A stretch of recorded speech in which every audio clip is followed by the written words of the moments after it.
フロントウィング、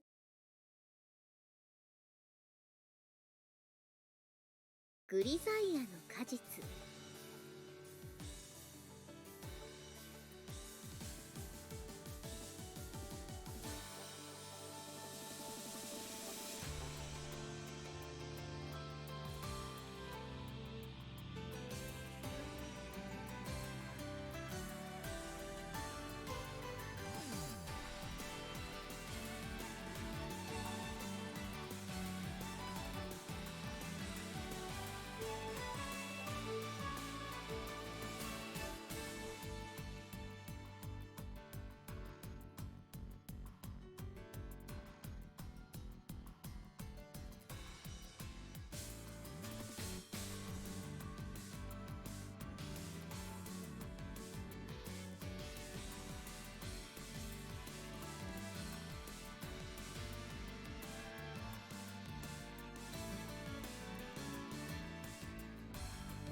Hello everybody, I hope you're all doing well today.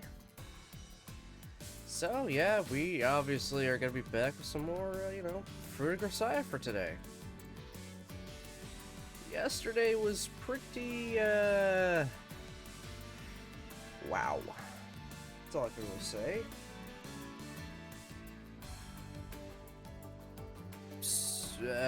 Yuji themselves is learning about Sachi's past through JB, with an entire file about her. While Sachi's in the hospital, currently suffering through a PTSD panic attack. And we got to see what her life was like for a while. She had a loving family who had a small little business. And they would pay more attention to her, really, than the business, at times. Then things really started to take off, and they focused more on the business than her, neglecting Sachi, even on her birthdays, just kind of, oh, the housemaid made you food. Later. So she wasn't exactly in the greatest state of mind. She was always trying to do things like, hey, if I do this, it'll make other people happy kind of mindset. And if I do this, I'll get praise kind of mindset, but then it wasn't working because her parents were so focused on work. She eventually met young Yuji and had a good, you know, fun childhood relationship with them. But then Yuji had to stop hanging out entirely for undisclosed reasons at the moment. When it was her 10th birthday, her parents were like, yeah, we stopped doing a bunch of work, we put things on hold because we want to be there on your birthday this time. Because we realize we've been neglecting you and, you know, making you feel lonely. Sachi ran away, went to the park, hoping Yuji would be there, even though she knew he wouldn't be, but still went anyway. Her parents eventually found her, and when they were about to meet each other, her parents got hit by a truck, dying in front of her. So we're continuing from that point, where she herself was taken to the hospital after passing out. 続けますね。 It's gonna be a wild ride. I do have content warnings. They're not the greatest, but yeah.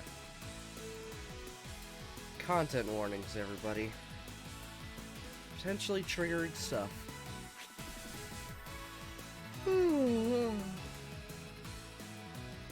Sorry about that. It's late nights again.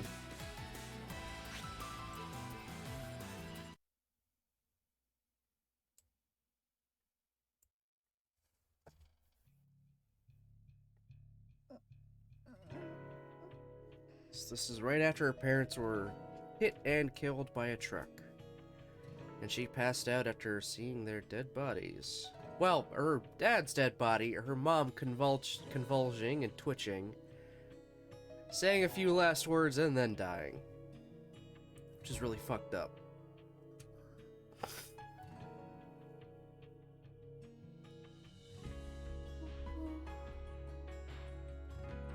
Sachi, 目が覚めたのか?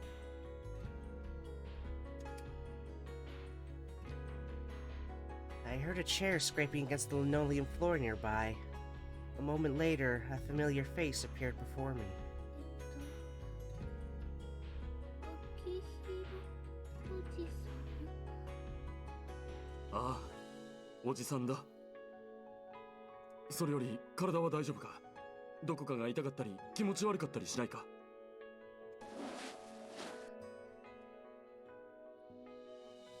I gingerly moved my arms and legs several times, but couldn't find anything wrong with my body. 大丈夫。そうか。よかった。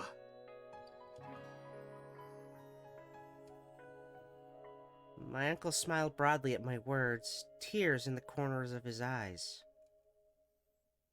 Still a little dopey from waking up, I felt a simple curiosity about the intense emotion so evident in his face. ねえ、おじさん。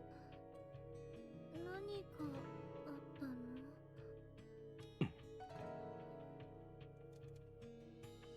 When I put the question into words, my uncle averted his eyes, his expression filled with reluctance and pain. お前の両親はな、サチ。事故にあったんだ。じ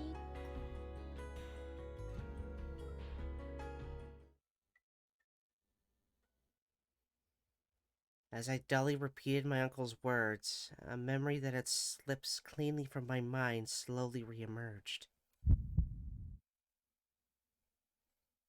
A small park died in the light of the evening sun. The smell of burning rubber, the sound of a truck idling. And finally, Mom and Dad lying in pools of their own blood.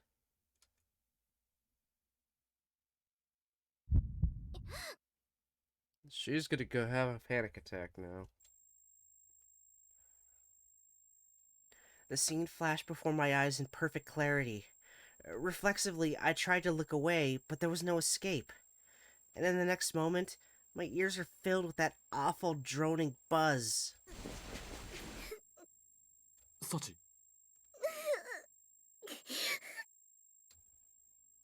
My field of vision grew slowly narrower, and a choking sense of paralysis spread throughout my body. It felt as though my body temperature had suddenly plunged. A violent wave of nausea and a splitting headache attacked me all at once. おいサチ、大丈夫か？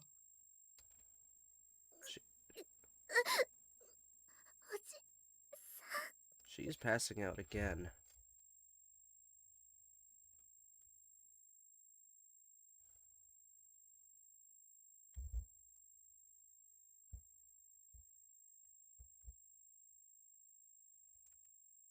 サチ！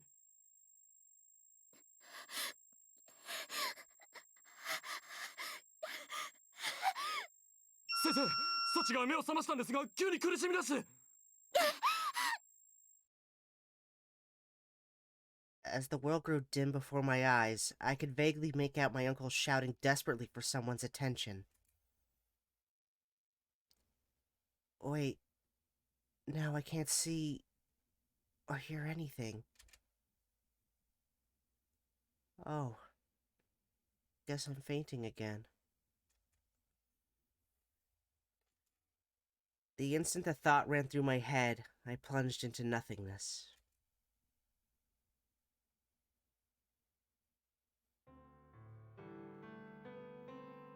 It would be a full 3 days before I woke up again. When the nurse noticed my eyes were open, she immediately called the doctor in charge, who conducted a quick examination on the spot. After determining that I wasn't so severely impaired as to cause difficulties in ordinary conversation, the doctor began to explain many things to me. Uncle Akihiro, who came running over to the hospital, soon joined in as well.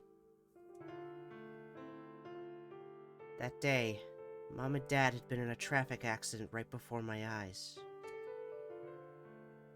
Just as I ran out toward them, a truck with a drunk driver behind the wheel had barreled through the intersection, ignoring a red light.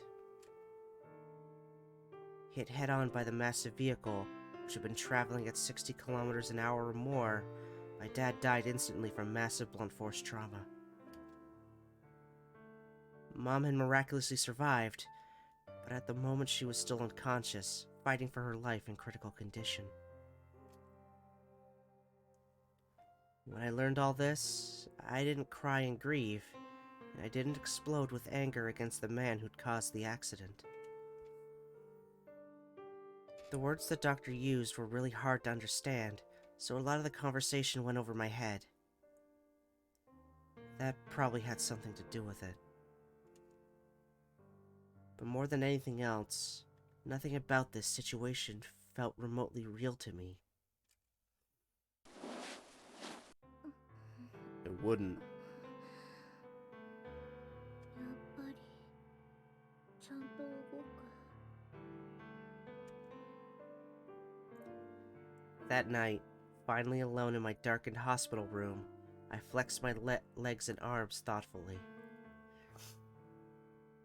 No matter how many times I tested it, my body didn't feel injured. I could move just as freely and easily as before. And maybe Dad was dead, Maybe Mom was lying unconscious somewhere in the hospital, but I hadn't seen either of them yet. So maybe everyone telling me about this accident was just lying. Maybe if I were to get up out of bed and head straight home, my parents would be waiting for me there. My thoughts persistently returned to these comforting paper-thin theories. でもお医者さんが嘘を言うはずないし。 And more importantly, in the depths of my mind, a clear memory remained.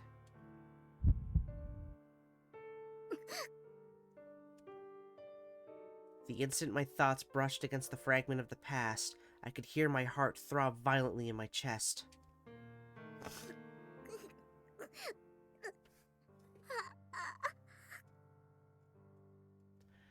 This time, the shrill buzzing that had accompanied the similar incident 3 days earlier was conspicuously absent. In exchange, the most severe headache of my life fell upon me with all the suddenness and force of an avalanche.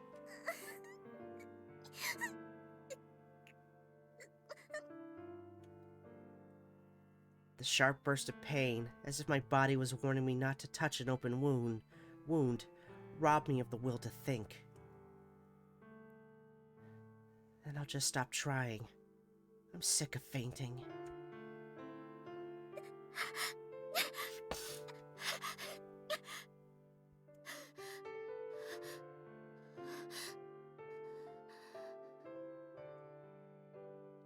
As soon as I emptied my mind, my headache vanished with astonishing speed.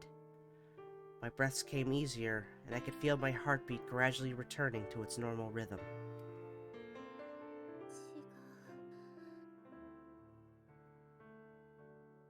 違う。 There's something wrong with my body after all. Nothing like this has ever happened to me before that day. じゃあ私の頭に残ってるあの光景は。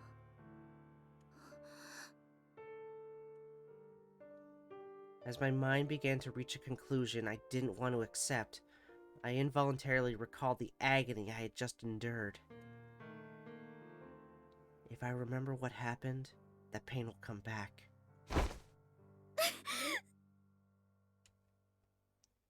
The ensuing wave of terror wiped all else from my mind. Pulling the blankets over my head in search of refuge, I waited for the morning to come.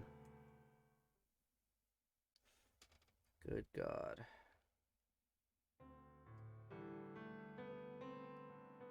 Did that accident they keep talking about really happen? Several days later, that disbelief still lingered in my mind. I was taken to visit my mom in the intensive care unit for the first time. After carefully disinfecting my hands with alcohol, the nurses dressed me up in a hospital gown just like theirs, and finally ushered me into the room. Just as they told me, my mother was inside.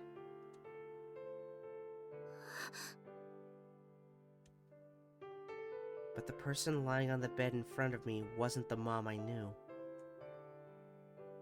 There was a huge oxygen mask covering her mouth.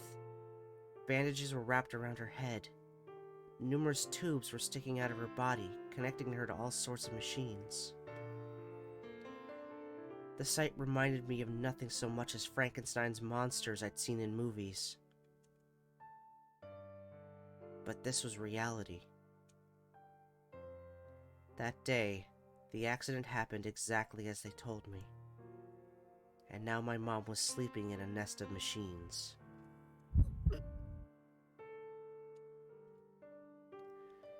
In the instant I finally perceived that undeniable fact as reality, I was struck by a powerful wave of nausea.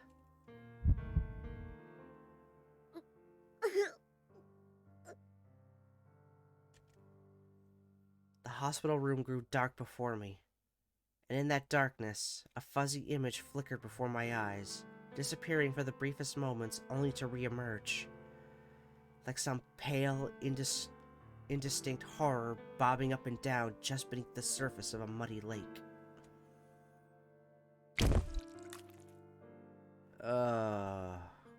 Christ. This is some heavy shit.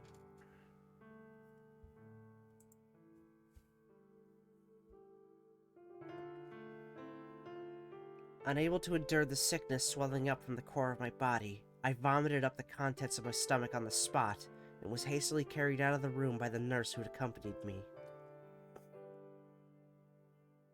After that, I tried to return to the ICU numerous times, but the outcome was always the same. The moment I saw my mother in her hospital bed, I experienced severe nausea and was quickly removed from the room. My doctor took these events very seriously and eventually forbade me from visiting Mom for the time being. That night, I laid awake in bed until well after the lights had been turned out, unable to fall asleep. I hadn't suffered any real injury, so sitting around all day often left me with too much physical energy. Sometimes I would go an entire day without feeling hungry or lie awake in bed for hours. And today, the things I'd heard during the daytime were also weighing heavily on my mind. I lay in my bed, staring up at the now familiar tiles on the ceiling, and thought about my parents. もうこの世界にお父さんはいない。それにお母さんだって。 She might never open her eyes again. Sometimes I'd overhear my uncle talking about it with the nurses in lower tones.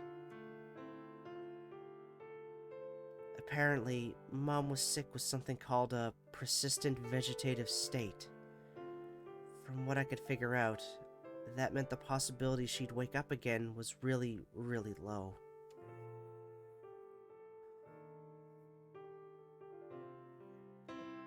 Once they're in a vegetative state, there's like no coming back. There's like no coming back.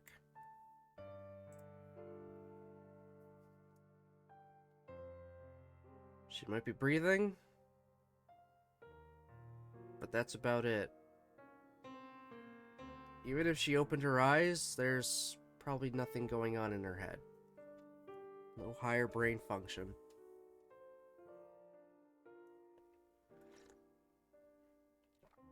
For all intents and purposes, her mom's gone.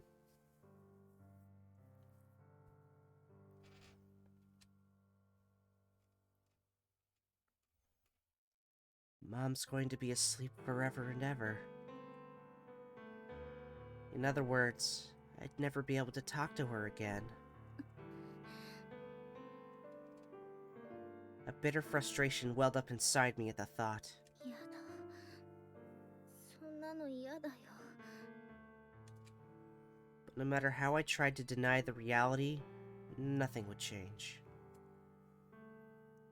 Even if my parents' job would no longer keep us apart, the blissful days I'd wished for would never return.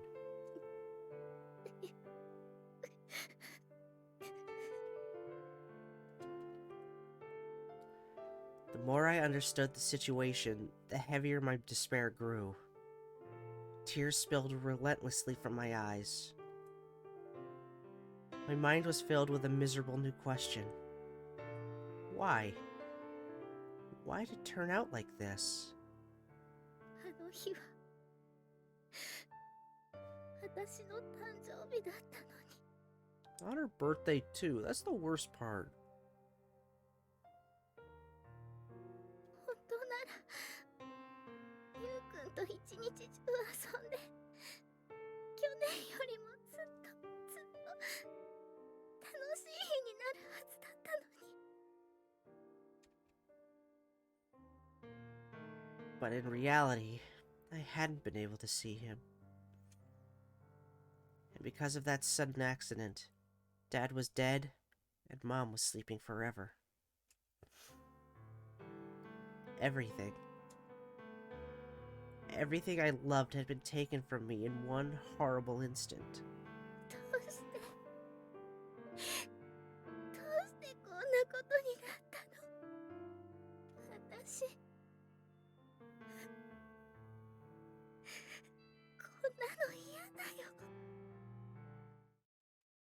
して。 When I squeezed my eyes shut in an attempt to escape the cruel reality of my situation, I thought I heard someone's voice in my mind. ねえ、サチ。どうしてあの時、家を飛び出してしまったの？ Oh, hell. どうしていい子にしていてくれなかったの？お母さんもお父さんもトラックにはねられて、とてもとても痛かったのよ。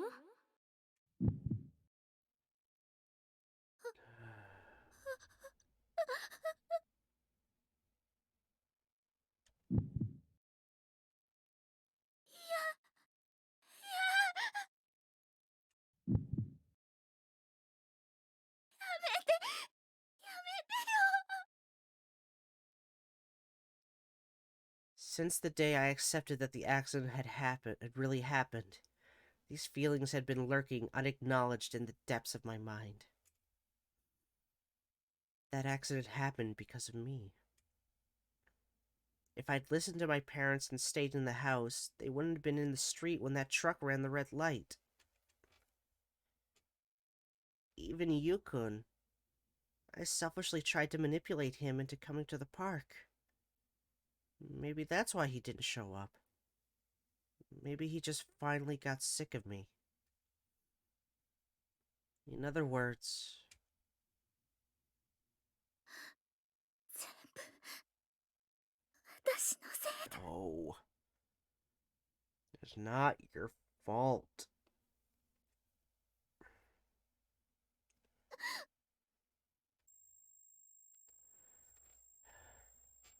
As I spoke those words, the ringing in my ears returned for the first time in a while, harsher and shriller than ever before. 何これ。 A dull paralysis spread through my body, very similar to what I used to experience before fainting from overexertion on the playground. But the venomous chill crawling up my spine clearly signified that this was something else entirely. Something shadowy and unfamiliar and malevolent was attacking my body. My heart thumped violently in my chest, and in that moment, the world froze around me. The air wasn't cold. It was solid ice, so frigid as to cause physical pain. My clenched teeth began to chatter loudly.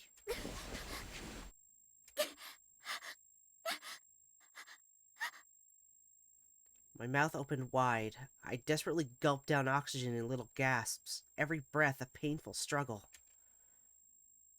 I was wrong. And something even worse is coming next. The voice rang out in my mind again, as I knew it would. サチ、どうして。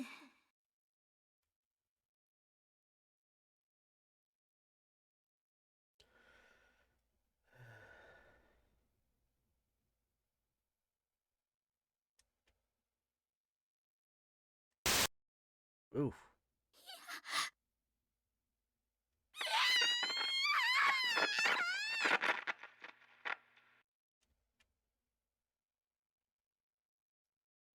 And so, the nightmares began. My god, this flashback is still going. どう？さっちゃん、今日は食べられる？ごめんなさい。食べられません。そう。 2 weeks after that horrible night, it had become my daily routine to turn aside the spoonfuls of food my nurses offered me. At night, when exhaustion overcame me, I was forced to relive the moment of my parents' accident over and over again. By now, I'd completely lost the will to live. The nightmares didn't just play back my memories of that day. They caused me physical agony incomparable to any suffering I endured while awake. My appetite disappeared in a matter of days. And of course, I couldn't get any real rest. After about a week, my body had grown visibly frail and my natural energy was replaced with lethargy and weakness. 2 days after a concerned nurse reported the situation to my doctor, he came to my bedside and asked me about a bunch of things. Can you hear voices from nowhere in particular? Can you see people who can't really be there? I'm pretty sure the questions were mostly like that. And from my answers, it took the doctor no time at all to announce that I was suffering from a specific illness. To summarize it in his words, a mental illness caused by temporary exposure to catastrophically intense stress. With that diagnosis, it became clear that I'd suffered my own wound in that accident, and my previously scheduled discharge from the hospital was postponed indefinitely.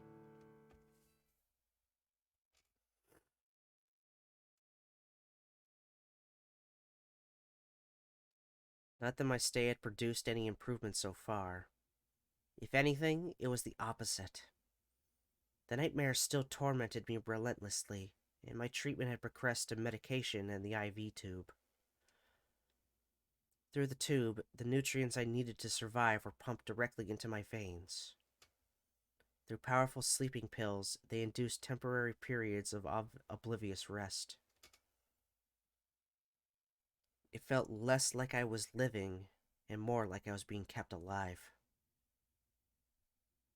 One day, this stagnant routine was disrupted slightly. I learned that I had been given permission for an outing as part of a new phase of my treatment. それじゃあ、あっちの方を歩いてみようか。I was given permission to leave the hospital, escorted by one of the nurses, on the condition that we stayed well away from both my house and the site of the accident. With no particular destination in mind, we walked aimlessly around the town. Unlike the hospital, which was constantly filled with a sterile antiseptic scent, the town smelled of the season, of people living their ordinary lives. In the distance, I could hear the chattering of grade schoolers on their way home. For the first time in weeks, I wondered vaguely how my friends at school were doing. The change of pace wasn't unpleasant, but my feelings were as dark and clouded as ever. I knew all too well that the physical relief of this moment was only temporary.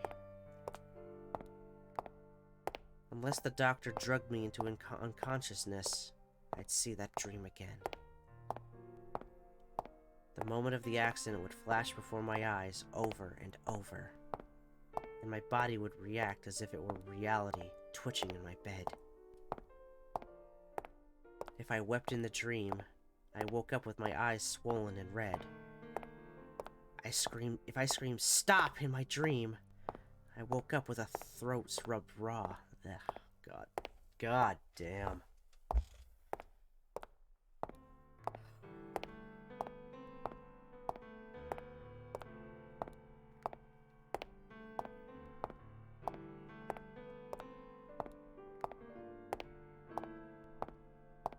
But worst of all, when the loop finally came to an end, my parents would raise their blood-covered faces from the road and curse me.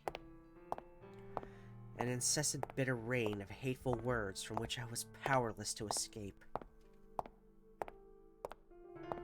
Dad died instantly, and Mom lost consciousness soon after the accident. That last part of the dream was fake. I did understand that rationally, but every morning I awoke to find the burden of guilt resting slightly heavier on my mind. The border between reality and that cruel fiction grew indistinct. It felt entirely possible that horrible nightmare would stay with me for the rest of my life. Probably will.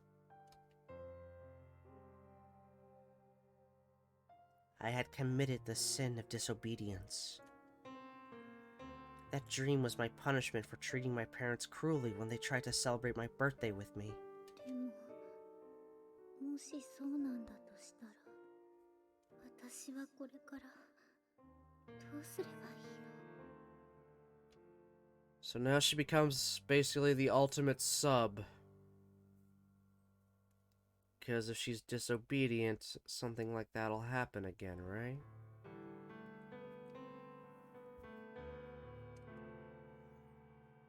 It didn't matter how many times I apologized in my dreams. It didn't matter how much suffering those nightmares brought me. This guilt wouldn't simply disappear.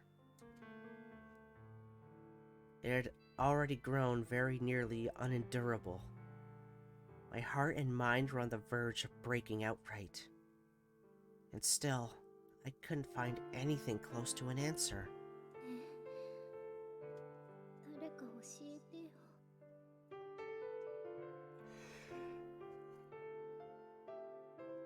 Sorry. I'm trying to wake up. And as I whispered that plea to myself, I noticed a parent and child walking slowly down the sidewalk towards us. A mother, her face clearly troubled, and her young son yanking rudely at her hand. ねえママ、カツオマンの人形買ってよ。だからお人形はこの前買ったばかりでしょ。ああ、それでもカツオマンが欲しいの。ささみ怪人と戦わせるんだもん。 Skipjack Man and Poultry Poltergeist.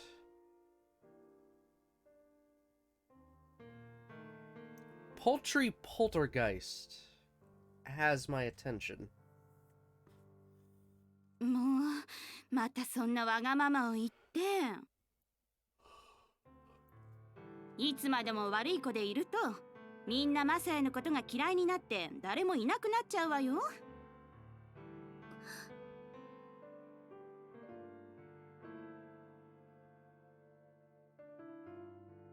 The moment I heard those words, it was as though an icy hand had seized my heart. やだ、そんなのやだよ。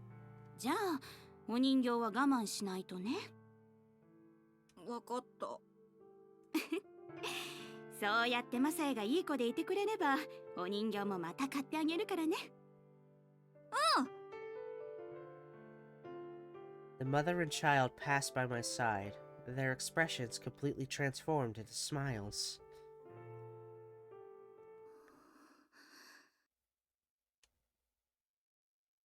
そっか。そうだったんだ。こうなってしまったのは、やっぱり私のせい。 It was not your fault. 私が言うことを聞かない悪い子だったから、あんなことが起こった。お父さんも、お母さんも、ゆうくんも、みんな私の前からいなくなったんだ。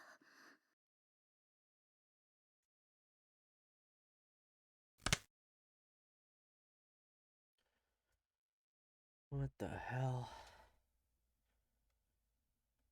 I muttered those words under my breath, as if to persuade myself they were true.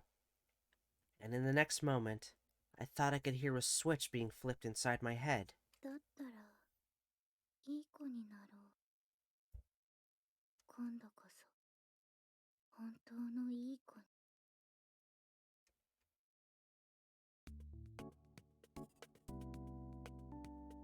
After that episode, my body underwent a mysterious change.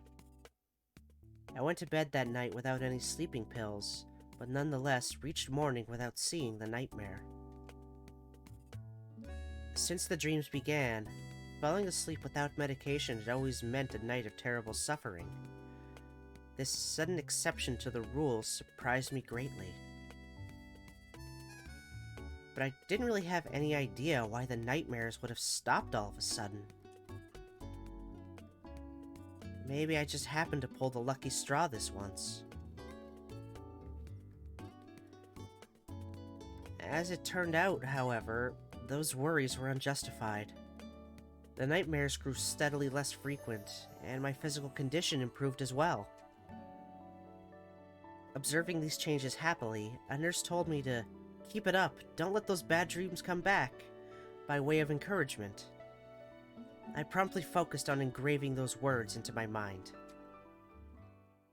悪夢を見ないようにしないといけない。悪夢を見ないようにしないといけない。 Every time I whispered that mantra to myself, a voice rang out in my head. You mustn't be disobedient. A good girl does what she's told. A bad girl doesn't.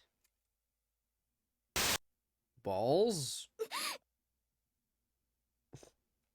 Hey, Mom, how's it going?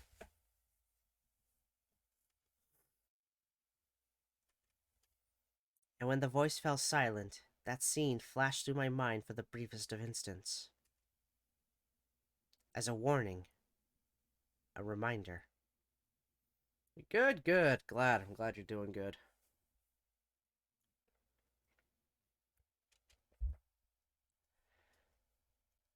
I never ever wanted to feel that way again.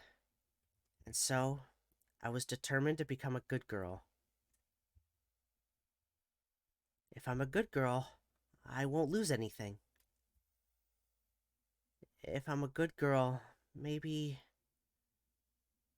Mommy and Daddy will forgive me someday. Jesus Christ. This damn game. Like, fucking hell. Doing some practicing on Rocket League. I'm doing alright. I'm just tired. Mostly. Late nights at work. And the like. いい子にならなきゃ。いい子にならなきゃ。いい子にならなきゃ。いい子にならなきゃ。 Can I get out of this flashback anytime soon?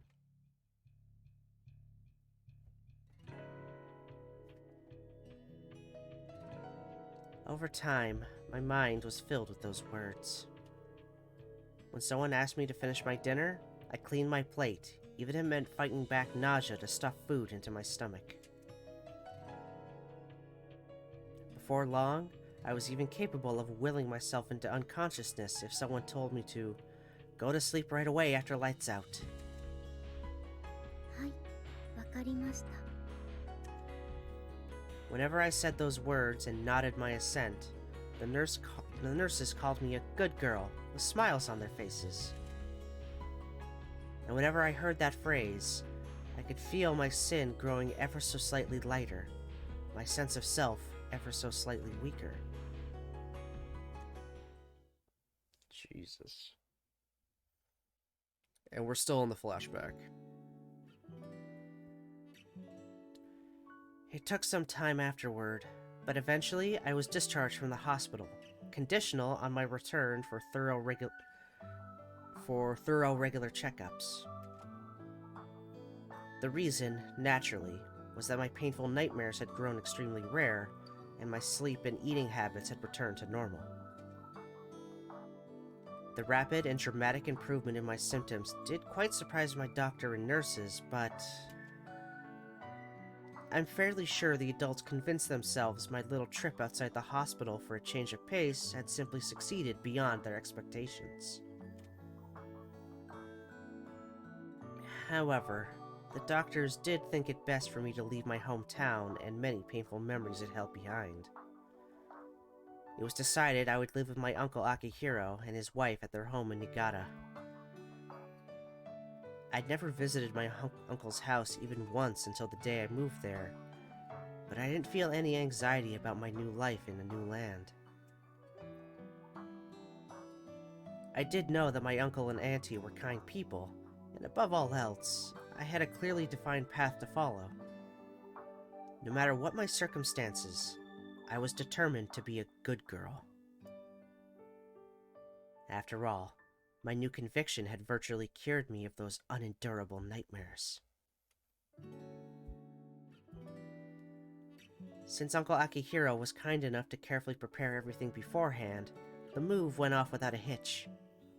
It was decided I'd transfer into a nearby school after my first week in Niigata.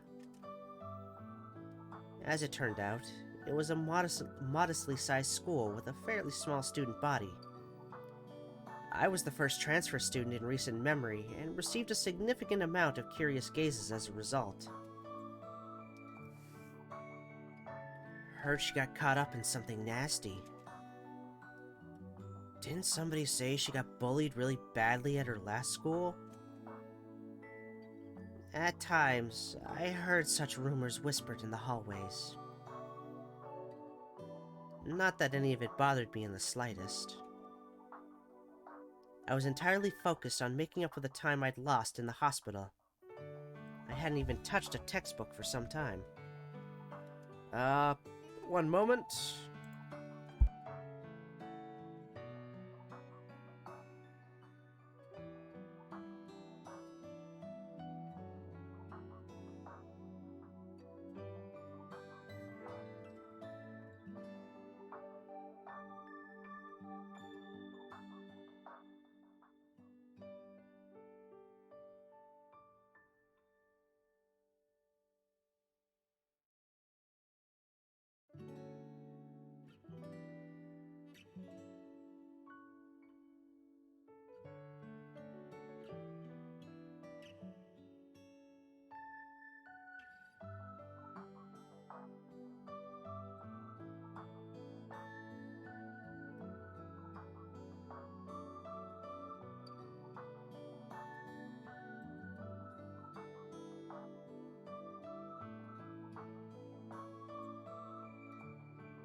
Sorry about that.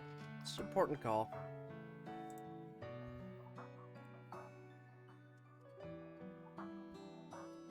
A good girl does well in school.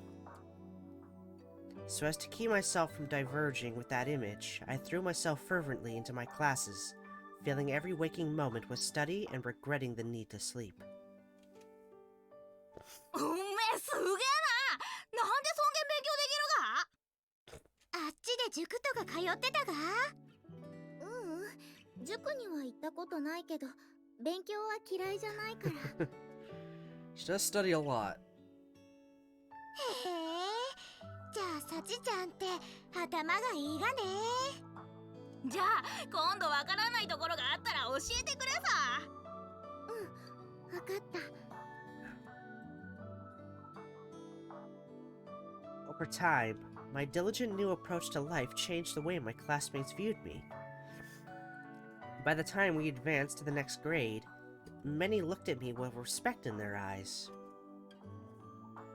In addition, on the theory that a good girl helps others, I would proactively reproach those who seemed troubled and offered my assistance. Just by chasing after my ideal in this way, at some point, a crowd gathered around me. As in my previous school, everyone in the class started calling me Sachan, and I made lots of friends who'd invite me out to play. My uncle, who had been worried about how I'd adapt to living in the country, was very pleased by all this. And my teachers offered consistent praise for my efforts in the classroom and my helpful attitude. The harder I tried, the nicer everyone was. And I tried very hard indeed. The compliments and smiling faces reminded me of the happiest days of my life, when my parents had been kind to me. I grew steadily more convinced that my new way of thinking was correct. But such universal, unreserved affection for good people doesn't last beyond childhood. As if to warn me of that fact, when I advanced to the next level of school, I found the emotionally charged malice characteristic of adolescence waiting for me. Holy hell, we're straight up going through her entire life now, up until probably we met Yuji again. After a few months, I'd gotten thoroughly settled in at my new school. Once again, I had attracted a crowd of friendly faces. For the most part, they asked to see my homework, for assistance in some extracurricular activity, or help with their studies. And as I reliably satisfied these requests, the number of people who approached me steadily increased. Apparently there's this super talented saint in Class 1C. Such rumors spread across the school, and I became something of a minor celebrity. And in time, I began to encounter those who found that irksome. Among them, a girl named Hitomi Nakano from my class. Most labeled her as a delinquent, and she kept to herself, largely aloof from the rest of the class. So it came as something of a surprise when, one day, she suddenly called out to me. ねえ小峰、今日の掃除当番変わってよ。いいよ。そう。じゃあお願いね。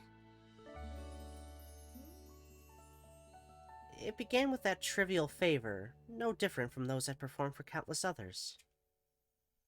But Hitomi Nakano repeated that request every time it was her turn to clean the classroom. Of course, I continued to readily accept. And one day, after this pattern had continued for some time... 小峰、今日もお願いね。いいよ。どうかした？あんたさ、毎回掃除当番変わらせられて、なんとも思わないわけ？思わないけど、どこか変かな。だってさ、私は明らかにあんたのことパシリにしてるんだよ。Are you being それ bullied? っていじめじゃない？ Are you being bullied if you acknowledge it in that way? You're just asking me to clean the classroom, and I'm saying yes. I mean, clearly that's her intent, but... いじめはいじめられる側に自覚があれば成立するって言われているけど、だとしたら私にその自覚はないからいじめじゃないんじゃないかな。それ、本気で言ってんの？だって人の言うことを聞くのがいい子で、聞かないのは悪い子でしょ。I think that's gonna set off Hitomi. 私はその考えに従ってるだけだから。は？じゃあ何？あんた、私が永遠に掃除当番変われって言ったら変わってくれるわけ？中野さんがそう言うならそうするよ。へえ、言うじゃん。じゃあさ、掃除当番は変わらなくていいから、一人でこの学校の窓全部拭いて回ってみてよ。どう？できないでしょ。いいよ。Oh god. Although I accepted Nakano-san's request, she didn't seem particularly pleased. In fact, she clicked her tongue in disgust and stalked right out of the classroom.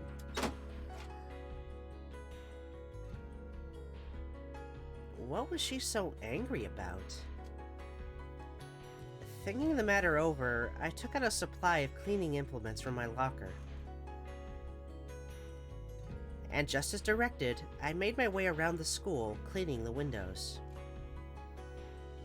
After our classroom, I moved on to the other first-year rooms, the hallway, and the faculty room, making steady progress.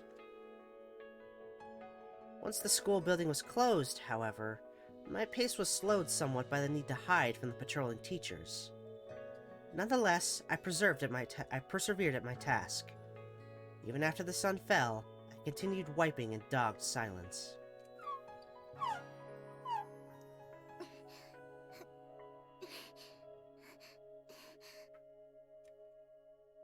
My arms quickly grew heavy from the sustained effort of reaching up to clean the higher windows, and after a few hours, my shoulders were screaming with pain. Even so, I kept my hands moving. I had my directions, and I had to obey them. My personal circumstances were irrelevant. My body might ache or suffer injury, but neither mattered so long as it could move. If movement were to become impossible, I would simply reassess the situation and attempt to find an alternative means to accomplish my task. At that moment, wiping all of the windows in the school clean took priority above all else. When she found me in the hallway the next morning, still wiping windows, Hitomi Nakano's jaw dropped open. あんた何やってるの？何って言われた通りに窓を拭いてるんだけど。言われた通りにって、まさか本当にあれからずっと学校の窓を拭いてたわけ？うん、さすがに学校が広いから今日の授業が始まるまでにっていうのは無理だったけど、もう少し時間をもらえればちゃんと終わるから。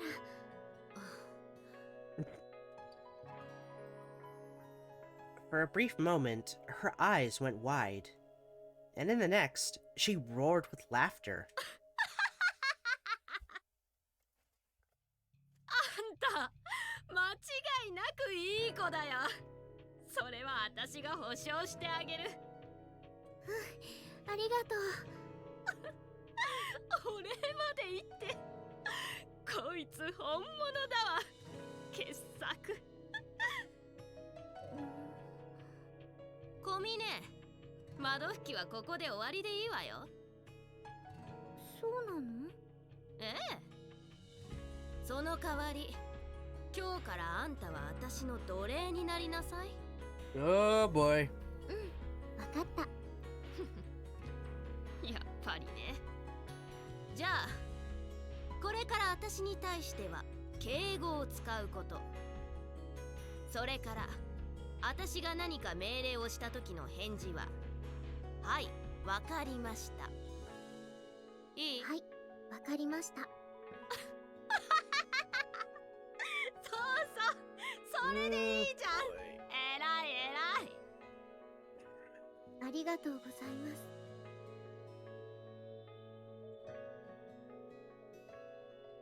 I didn't particularly hesitate at the prospect of becoming a slave. If that was what she wanted from me, and if it was within my power to play that role, I had no reason to object. And so, having assumed the position of Hitomi Nakano's obedient minion, carrying out her orders became the central element of my new daily routine.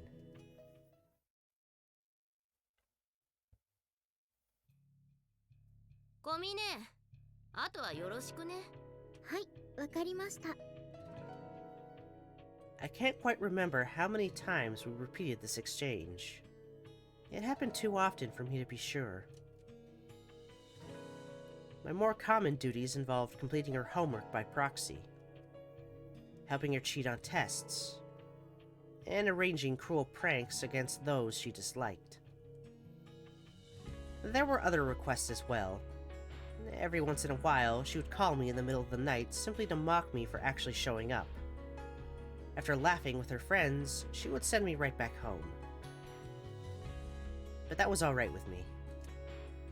I was her slave, so all I needed to concern myself with was executing her commands.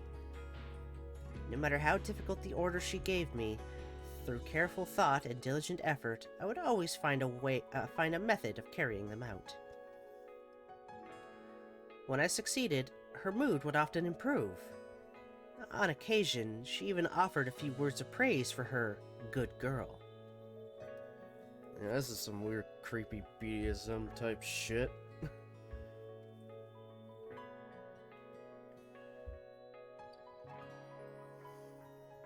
But more than anything else, simply obeying someone's instructions was pleasant in itself. While executing her orders, there was no need to think about anything else.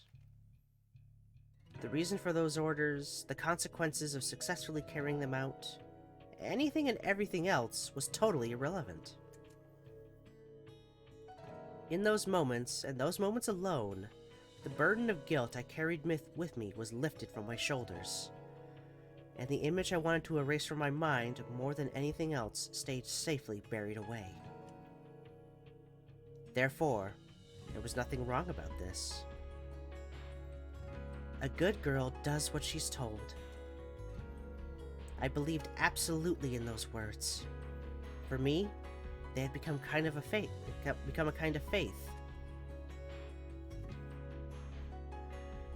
However, not everyone saw things the same way. After about 2 years as her slave, my master began to show signs of discontentment with our arrangement. When I answered her orders with a prompt, "Yes, certainly," and a nod, I could see a flash of irritation in her eyes. Perhaps as a result, I soon noticed that those orders had begun to escalate in scale and difficulty. And when I returned to report my success, she'd respond only with the displeased grunt. Eventually, I asked whether I'd done something to offend her. 何でもできることがムカつく。 And that was her, admittedly rather irrational, answer. Naturally, I then inquired whether I should fail every so often, but はあ？あんた私のことバカにしてんの？ this inspired only a more pronounced scowl. でも失敗させてみるっていうのはじゃあさ、あんたに最後の命令を出してあげる。最後の命そう、2週間後にある中間テスト、あれなくしてよ。令テスト？人の言うことを聞くのがいい子だって言うなら、こういうお願いも聞いてくれるよね。Oh, hell. どうなの？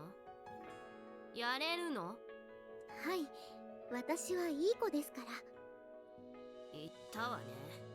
いい？一度やるって言ったんだから絶対やんなさいよ。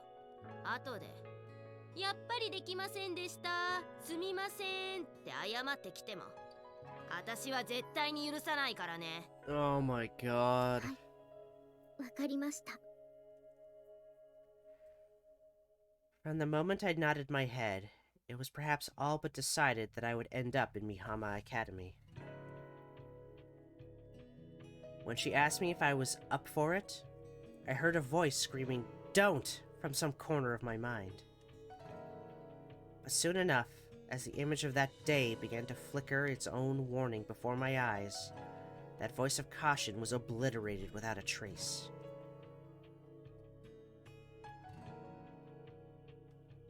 There was nothing left to stop me. For the next few days, I frantically racked my brains in search of a method to get rid of the scheduled midterm tests. How about stealing the tests before they can copy them? No. Even if I were to find the originals, the tests would be recreated. At most, it would earn a brief delay. In that case, how about copying the tests secretly and bringing her the answers? No. While that might ensure her a perfect score on her exams, the tests themselves would be held as usual. じゃあどうすればいい？ I swear to God, she burns the fucking school down.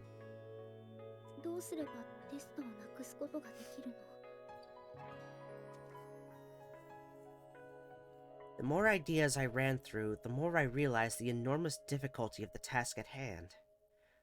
My focus grows slowly more intense and obsessive.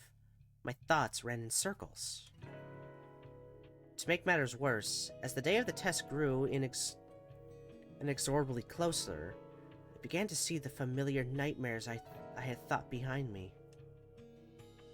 And so, driven slowly but surely into desperation, I finally arrived at my conclusion. She's gonna burn the fucking school down. 学校をなくしちゃえばいいんだ。 Yeah, she's gonna burn the fucking school down! 学校がなくなってしまえばテスト、授業。 Sachi, do you have a body count? do you have a fucking body count? I hope you do not.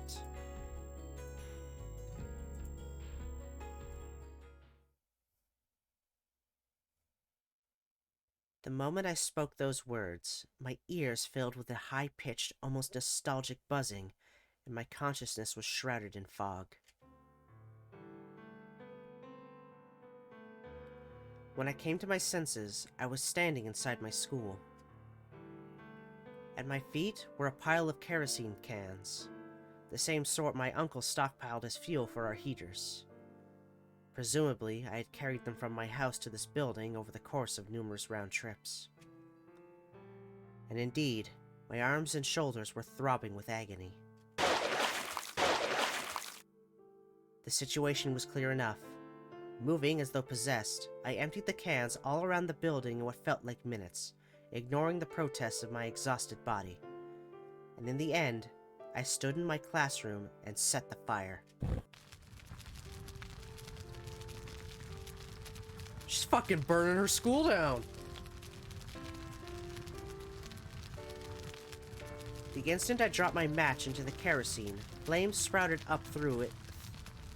Sprouted up as though I'd flipped the switch on a stovetop. The fire spread rapidly down the fuse of oil and into the hallway. In the blink of an eye, the fire spread and grew. Beating off the wooden walls and desks, consuming the paper textbooks and cloth bags my classmates had left behind, the flames danced before my eyes. Even from a distance, I felt their heat on my skin. Just as I observed that it was becoming slightly painful to breathe the heated air, the shrill sound of the fire alarm began to resound throughout the building. Ow, my ears. The classroom I had studied in only yesterday was consumed in a literal sea of fire. Time to play my song, Burn, Baby Burn, Disco Inferno.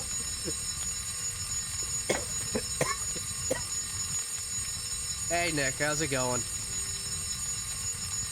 And yet, even as a part of my world vanished before my eyes, I felt nothing in particular. Ah, look at it burn. The thoughts running through my mind were nothing but the disinterested impressions of a casual spectator.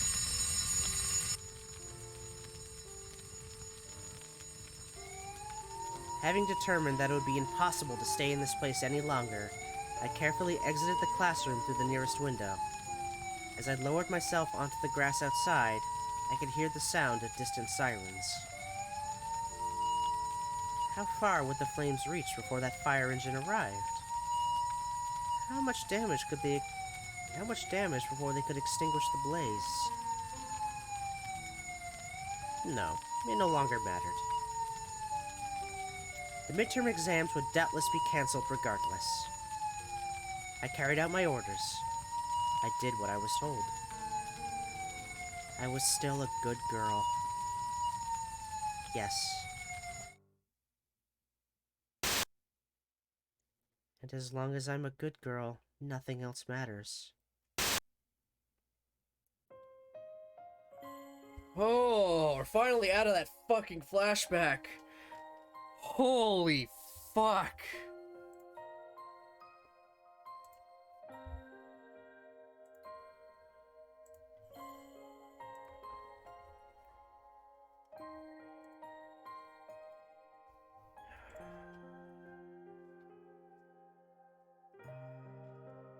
So this... Sachi's past, huh?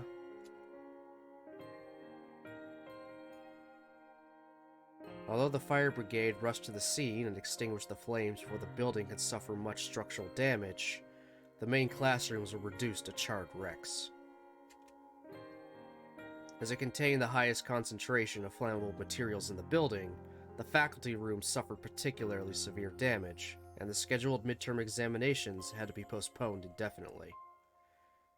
Think hers was long? You got 3 more to go. Yeah, true, I do have 3 more to go. Holy crap. Rumors that Sachi had been responsible spread quickly throughout the town, and when interviewed by the police, she immediately confessed to total responsibility for the incident. However, her motivation was unclear, and testimony from her classmates revealed Sachi had been subject to chronic bullying. Her confession was deemed unreliable, and suspicion came to rest on her tormentors. In the end, the investigators couldn't find any decisive evidence identifying the responsible party, and the arson case was closed without charges. Nonetheless, Sachi's aunt and uncle were disturbed by her confession and abnormal behavior throughout the incident. They had her receive a comprehensive psychiatric examination from a specialist, leading to a secondary diagnosis. Given her overall condition, they were told it would be ill-advised and potentially dangerous for Sachi to continue attending a normal school. Soon after, it was arranged for her to transfer to Mihama Academy. In other words, witnessing that accident had damaged Sachi's minds far more severely than was immediately apparent. Considering what I know of her current mindset, I doubt she even regards setting that fire as a mistake. Today, Sachi remains under the guardianship of her childless uncle and aunt. Her mother's still in the hospital, deep in a persistent coma. That would be a rough summary of how things currently stand.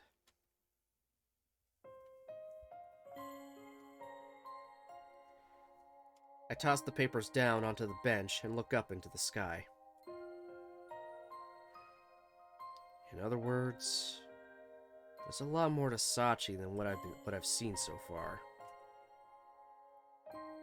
Back then, the only thing I knew was that Sachi's parents were busy with work and didn't pay much attention to her anymore. And these documents are business-like summaries pulled from Ichigaya's databases. I have the basic facts in sufficient detail to speculate, but it's hardly a comprehensive story. At the moment, Sachi's probably the only person in the world who knows the precise nature of the suffering that reshaped her personality so dramatically. Even so, there's one thing I can say for certain. She suffered an incredibly cruel and abrupt loss at a young age. These 6 flimsy sheets of paper couldn't possibly have contained everything she went through. はい。私はお父さんもお母さんも大好きでした。 And the way Sachi spoke those words, I think they were absolutely true. And that means she saw the people she loved most in the world fatally injured before her eyes. In the reports, her parents are described as a hard-working couple who cared deeply for their daughter. Their reputation in the neighborhood was excellent. Even without knowing the details of their relationship with Sachi, it's easy to understand that losing them would have been shocking and painful under any circumstances. What's more, it happened on her birthday. And from the dates, it must have been the day after I said goodbye. At the time, my friendship with the girl in the playground had become my strongest source of emotional support. If the same had been true for Sachi as well... In a single day, she lost her closest family members and her closest friend.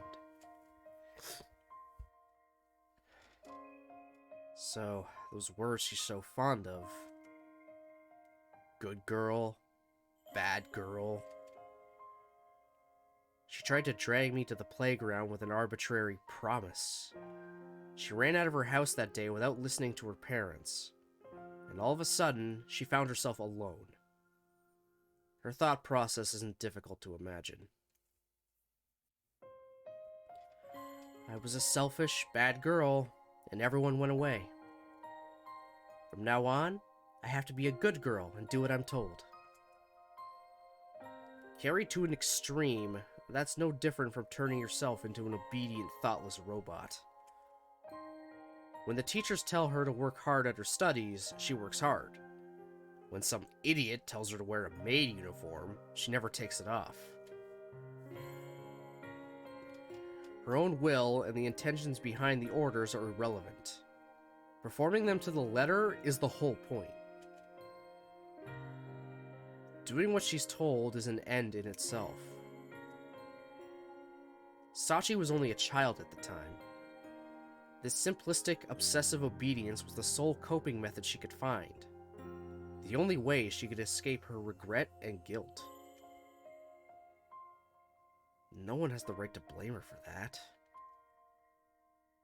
Sachi stopped thinking for herself as a self-defense mechanism.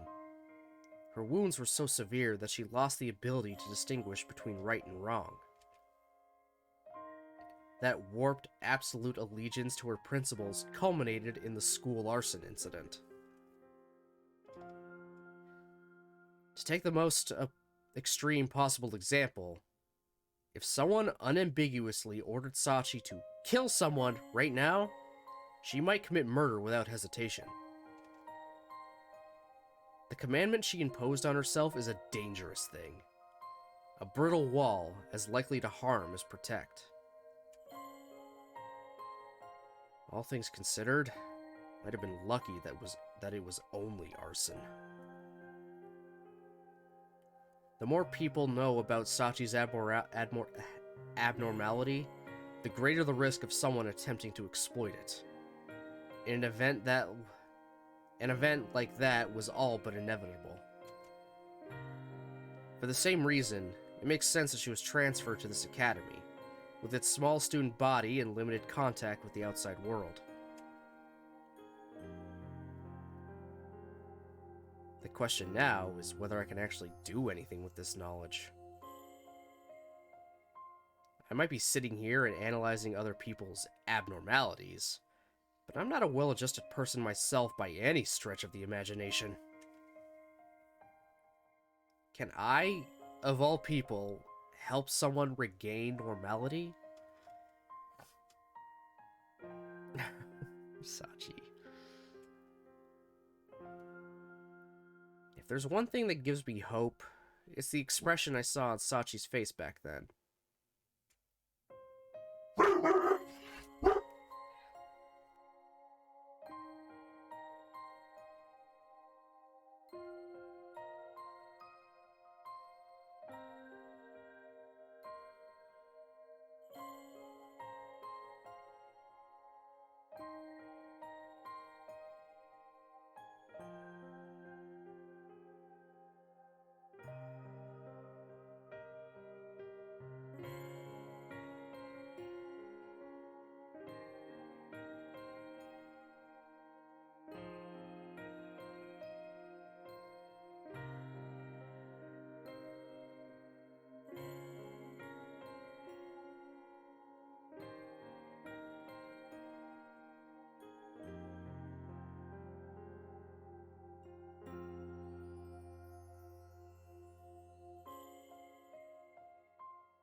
Sorry about that.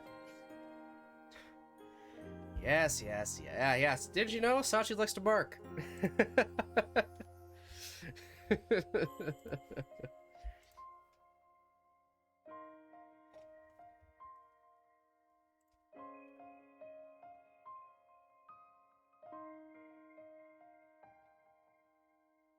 Thinking it over now, I'm even more firmly convinced that her smiles have always been artificial, forced things. But just that once, something was clearly different. Something that makes me think I can bring her back. Might sound like flimsy grounds for optimism, but... At our first meeting, my master took one look at me and declared, "We can still fix this one." That's why I'm here today. Come to think of it, my master told me something once. Accepting a favor isn't anything to be ashamed of, kid, but not returning it is. There's no need to overthink this. From that perspective, it's really very simple. Back then, Sachi's presence in my life saved me. And today, I have a chance to repay the favor. That's enough for now. 変えようとしているのは小峰さんだけじゃないのかもしれないわね。 When did we get onto the roof? Why is Chizuru here? Yeah, we're back in the present day. Thank God.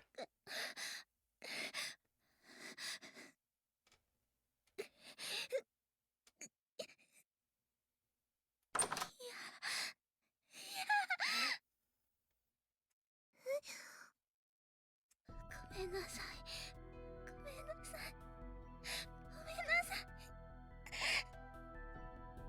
どうしたのよ、サチ？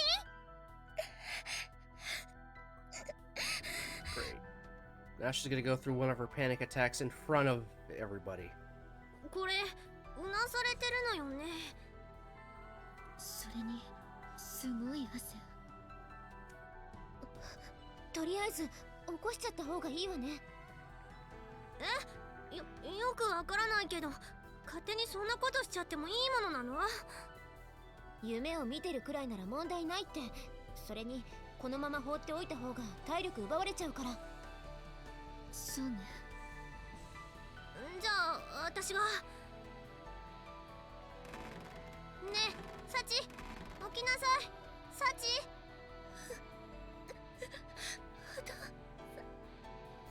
お母さん。ダメ、呼びかけたくらいじゃ起きてくれない。それなら。Oh, hell. どいてチルチル、今度は私がやってみるのよさ。おい、サッチンってば、起きるのよさ。サチ？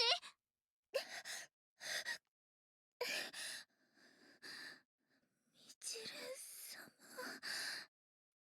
よかった。目が覚めたんだな、サッチン。それにマキちゃん。他にもアマネーと黒いのも一緒なのよさ。Queen Frostine? Jesus Christ! Just take it, Yumiko, okay? それにここは。ああ、三島崎にある病院よ。病院。そうでした。私一度気を失って。そう。それでお見舞いに来たら小峰さんがうなされていたから起こさせてもらったわ。すみません。皆さんにご迷惑をおかけしてしまって。さっちゃんが謝ることないって。 Yumiko, it's Ice Queen. Thank you very much. ね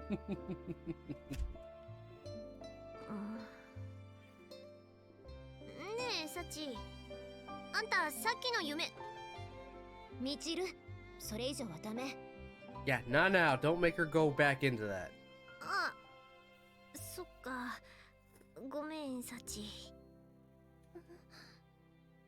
どうしてみちる様が謝るのでしょうか。本当に何でもないから、あんたも気にしないでよ。はい、わかりました。まあほら、無事にさっちゃんが見つかってこうして話すことができたんだからよかったじゃん。あまねえの言う通りなのよ。サッチンがいなくなってめちゃくちゃ心配したのよさ。私も探す手間くらいはかけたわね。すみません。いろいろとご迷惑をおかけしてしまいまして。ほらユミコ、あんたがそんなこと言うからまたサチが謝っちゃうでしょ。私は本当のことを言ったまでだけど。だとしてもそれを言わないのが友達ってもんでしょうが。本当にすみません。いいっていいって。だってさっちゃんはユウジと約束した場所で待ってただけなんでしょ。はい、約束しましたから。そっか。だったらさっちゃんは何も悪くない。うん。あまねさん、さすがあまねえなのよ。心の大きさが胸に負けてないのよさ。God fucking damn it, Machina. I thought we were past this for a little while. Nope.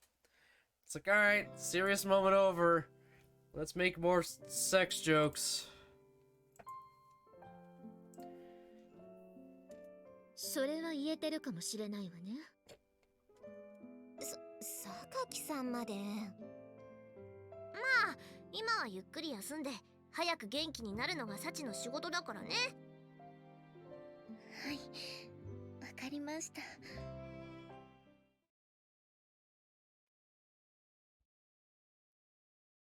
いでマーキーナ、動くと危ないって。だってあまねえのブラッシングが強引すぎるのよさ。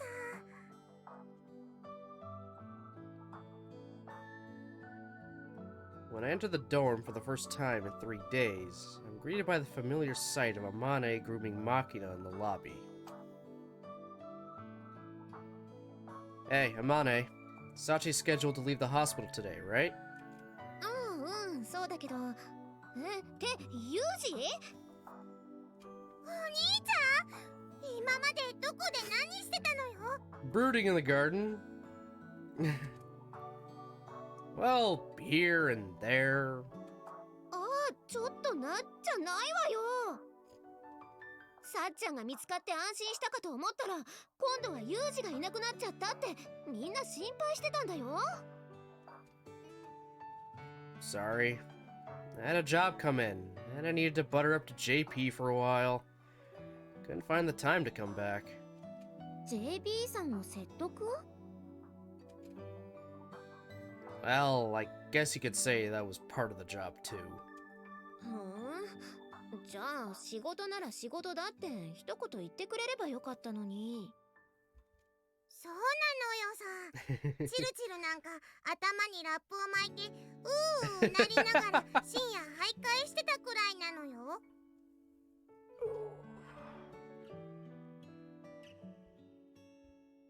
I think that's just her regularly scheduled maintenance. でもそれを聞いてきたってことは、ユウジもさっちゃんの隊員に付き合ってくれるってこと？ Actually, I was gonna ask if you'd let me take care of that by myself. ごめん。どうして一人で？私とサッチンくらいの仲になると隊員の瞬間を一緒に分かち合いたくなるのが当然ってもんなのよさ。Yeah, I do understand you'd want to be there. This is just me being selfish. But the thing is, I've got something important to discuss with Sachi, so it'd be more convenient if we could have some privacy. 二人っきりだと？ Yeah, I do. Don't worry, I'm planning to fill you in afterward. なるほどね。 Amane rests her hand on her chin and nods thoughtfully. わかった。ユージがそう言うなら、私たちはここで留守番してるわよ。バカな。知らぬ間に意見をまとめられていたのよさ。だってほら、病院に行かなくてもさっちゃんとはすぐに会えるんだしさ。そう考えたら意固地になる必要もないでしょ。無言でお尻見るな。私が言ってるのはお尻の病気じゃなくて、そこまでムキになる必要はないってこと。 The knickers aren't actually in a twist.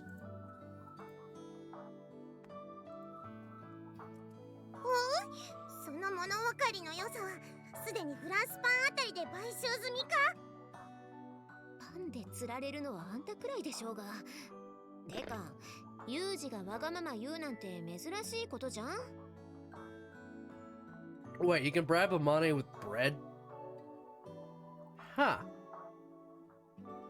Maybe that'll come up in her route. 言われてみればそうなのよさ。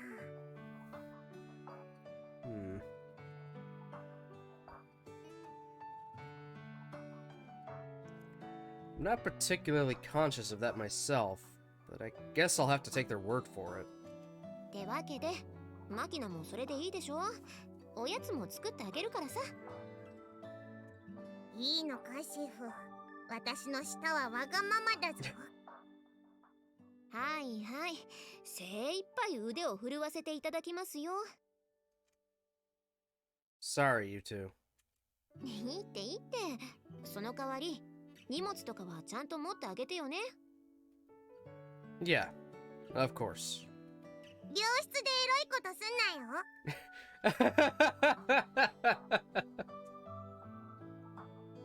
Yeah, of course. 今返事までにわずかなラグが見受けられたのよさ。そりゃあ、あんたの質問に呆れただけだってば。 We want to screw in the hospital, we'll screw in the hospital.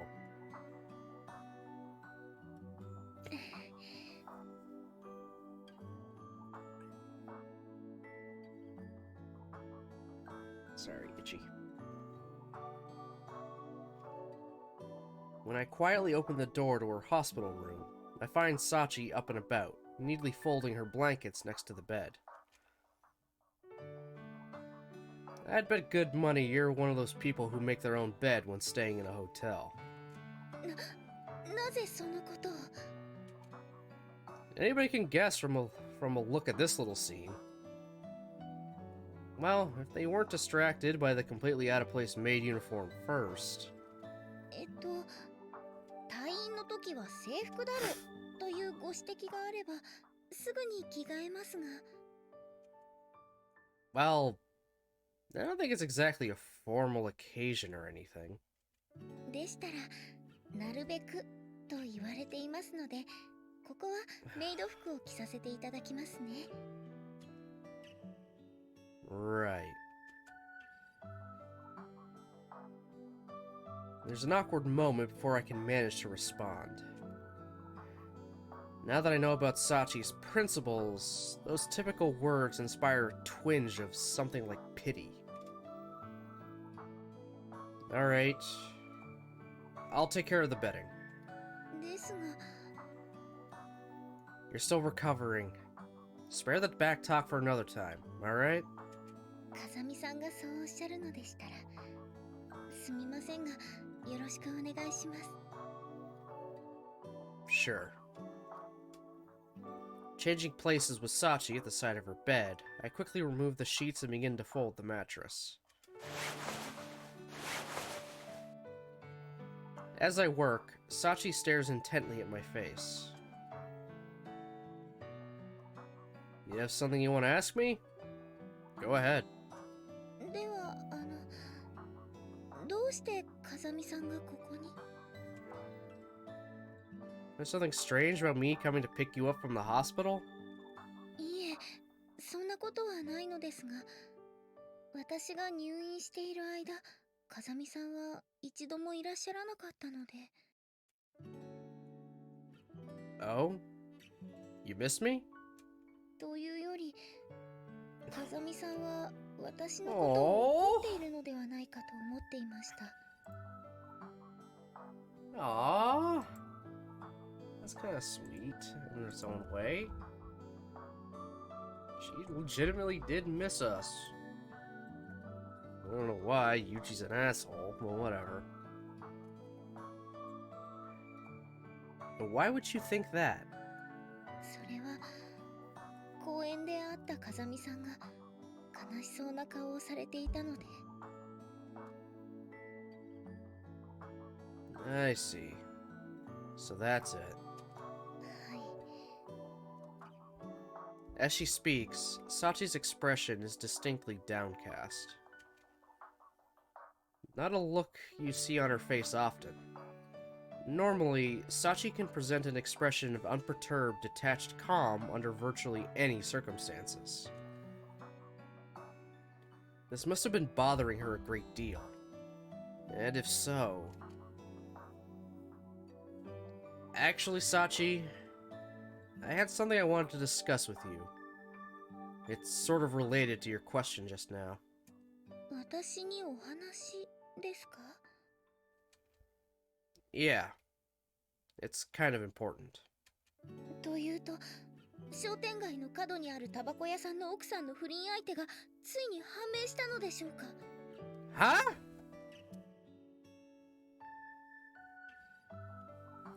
That's important to you?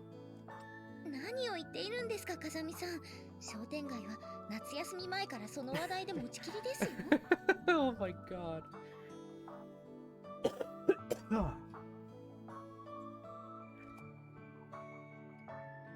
That effect? We seem to have gotten a bit sidetracked here. Anyway, let me finish up here first. We can talk after. はい、わかりました。で、小峰さんが戻ってきて早々、全員が集められたのはなぜなのかしら。それからどうして制服を着て教室集合なのかもね。Immediately after returning from the hospital with Sachi, I arranged for all our dorm mates to gather in the classroom, resulting in this admittedly justifiable barrage of questions. Sorry to stand on ceremony and all. But this is something of a formal report, so I figured it couldn't hurt to have an appropriate setting. 正式な報告？ Yeah. In order to ensure Mihama Academy remains a harmonious living environment for everyone here, there's something I need to announce to all of you immediately. ふむふむ、話は分かったわ。で、その正式な報告ってのは一体何なの？ Well, to get straight to the point, Sachi and I are dating now. Okay, well they're just dating. Cool. Alright, why not? Whatever. They're just dating. おー。ん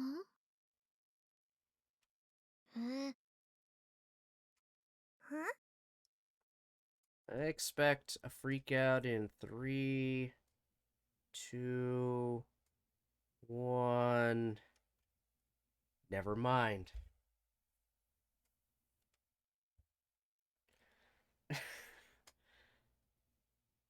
I draw Sachi up to my side by the waist, say what needs to be said, and wait.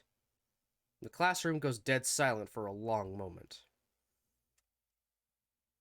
Our 4 classmates, scattered randomly across the room, stare up at us. A range of uncomprehending and quizzical expressions frozen on their faces. In the end, the first to break the increasingly awkward stalemate is Sachi. 何？あまり驚かれていないみたいですね。Thanks, Nick. いや、十分すぎるほど驚いてるってば。その割には皆さん落ち着かれているように見えたのですが。落ち着いてたっていうか、びっくりして言葉が出なかっただけなんだけどね。 Yeah, 100%. She just got back from the hospital after passing out. And it's like, alright, announcement, guys, we're dating. Huh? 私なんて冗談抜きで心臓が止まりかけたんだから。そうなのよ。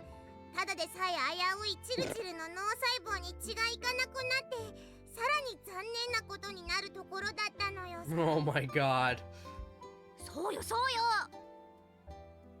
バカにされてることに気づかないところは確かに残念だ。何？ Okay, Michiru's one thing, but I didn't really expect the rest of you to have trouble getting your heads around this.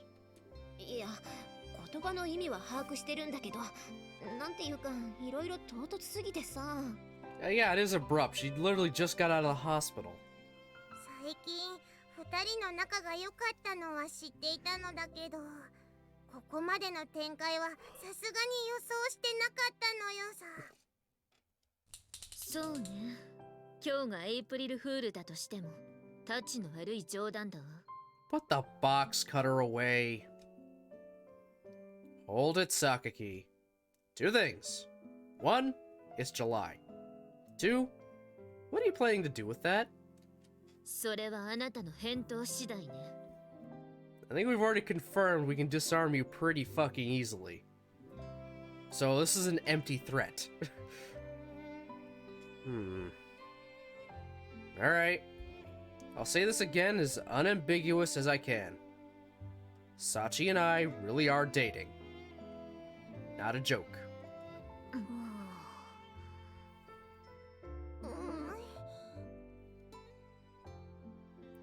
When I declare the matter in the simplest possible terms, a brief silence settles on the classroom for the second time in the last few minutes. 小峰さん、風見くんの言っていることは本当なの？はい、実は先ほど病院からの帰り道で。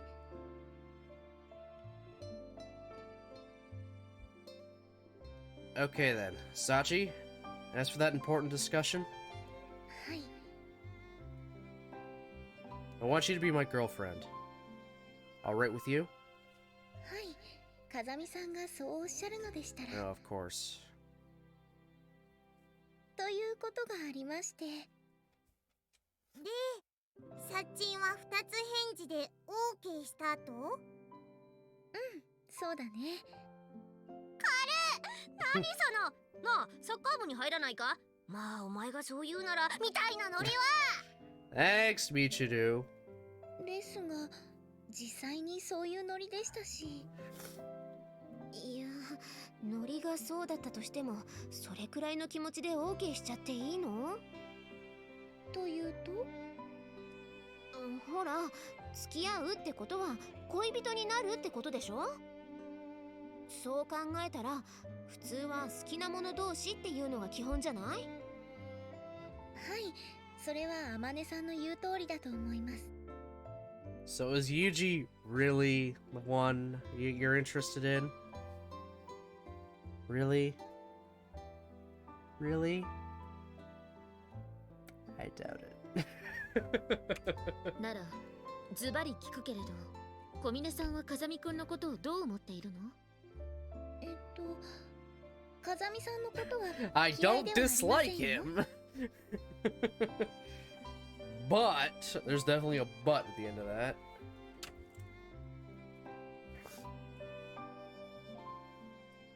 じゃあ、好きなのかしら？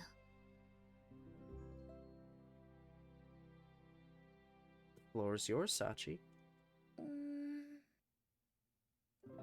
それはよくわかりません。 Get fucked, Yuji.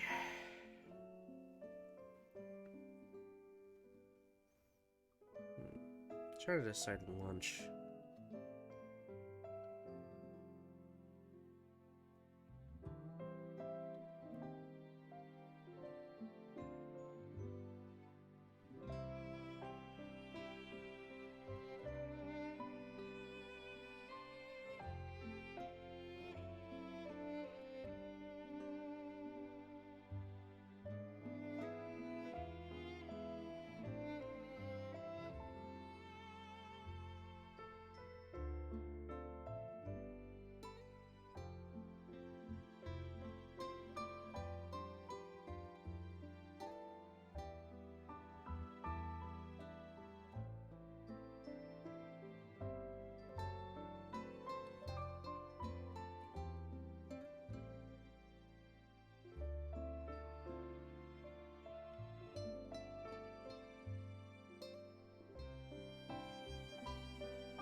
The moment those words leave Sachi's mouth, the tense atmosphere in the classroom softens rapidly. わからないか。ユージの隣に席を移した時も同じようなこと言ってたし、それが正直なところなんじゃないの？だとしたら、ひとまずは安心かもしれないわね。And the aggressive inquisitors, who seemed just about ready to physically go for my throat a minute ago, nod in apparent satisfaction. I don't quite follow, but does this mean none of you have any objections? なわけないでしょうが！今のあんたはサチが頼み事を断れないいい子だってことを利用して交際を迫ってるようなもんなのよ。 Oh my god. I'm not holding a gun to her head, am I? たとえそうだとしても。 Hey, Sachi. If you don't like this idea, I'm completely fine with you turning me down, alright? You can be honest. So, keeping that in mind, I'm gonna ask you one more time. You willing to be my girlfriend? はい。私は風見さんとお付き合いをすることが嫌なわけではありませんから。Straight from the horse's mouth. God damn it! He even said it! There. Straight from the horse's mouth. Yep, hey Mochikuma, thanks for the follow. Hope you're having a good day so far. Welcome in, welcome in. だからってそういう聞き方は卑怯よ。 Absolute Chad streaming Grisaia. Alright, I'll take it. Hey, it's allowed on here. It is the Steam-friendly version. I'm about to get my whole community up in here.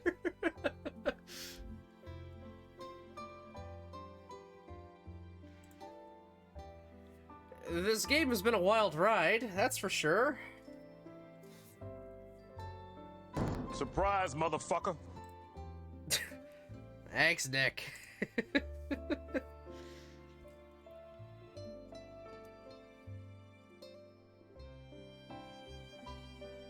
Okay, let me ask you something. How would a fair romance work, exactly? Pursuing someone romantically means trying to monopolize their affection. Of course, you can use everything you can to try and get a foot in the door. Love's fundamentally selfish. Best girl is Sachi? I respectfully disagree. Michiru is the one for me. And no, I'm not just saying that because I seem to have a thing for tsunderes, and also just because her route made me cry. But Sachi's a very close second.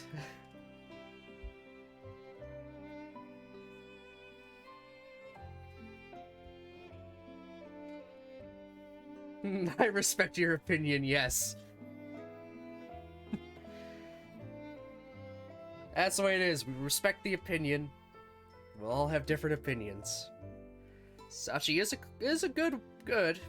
She's a very close second for me, but Michiru's got me.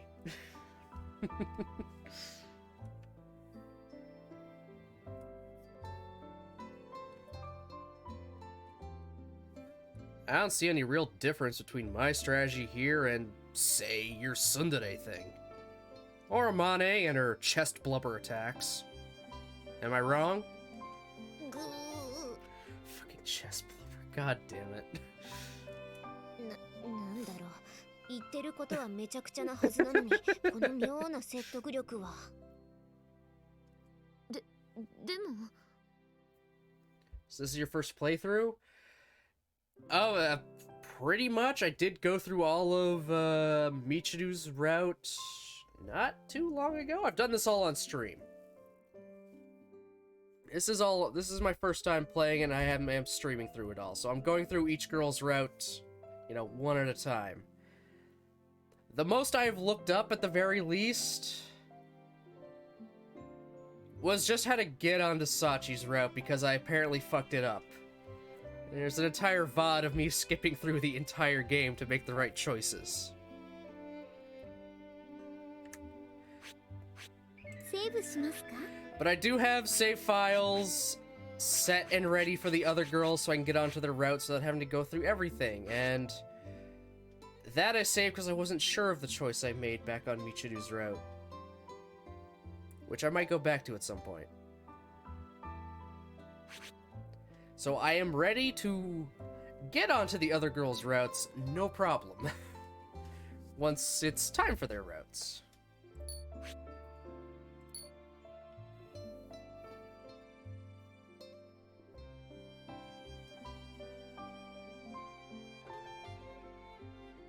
Alright. I'm not unsympathetic to your complaints. If you feel Sachi's consent isn't enough under the circumstances, I'll provide you with an even better argument. Bro, I'm gonna love this. You gotta play Labyrinth and Eden too, brother. I'm about to stock this channel. Those are the other ones in the series, right? I'm gonna look into it, because so far I am enjoying the hell out of this game, especially with how crazy it is. So I might just do those ones as well. Food is being made. そんなものがあったのよ。 Yeah. Truth is, I've kept this quiet until now, but... いたんだが？ Sachi and I... are childhood friends. You totally forgot about because you're an idiot. And so the third silence settles on the classroom. じゃあしょうがないかも。松島さん、どうしてこんな理由で説得されているのよ。 Also, I noticed the Katawa shoujo alert. Don't think you can sneak that past me. I love Katawa shoujo. I love that game so goddamn much. I played through all the girls' routes, got all their good endings, and then as kind of a... I think it was on my 1 year? Or just into the new year? I just did the you know, the Shinji route. Or Kenji route, god damn it. Yeah, I did the Kenji route. I absolutely love Katawa Shoujo. It's definitely like the first actual visual novel I have done.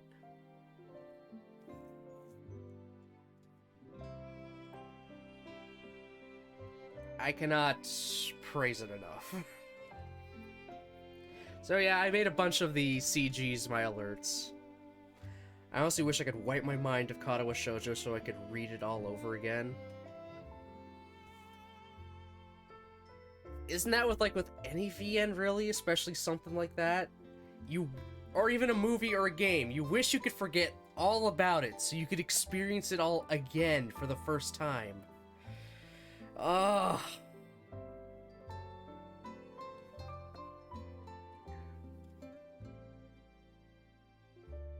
I mean, I'd even played Katawa before I started streaming. Like, I played Katawa maybe a few months before I started streaming. And the route still gets to me. It still got me.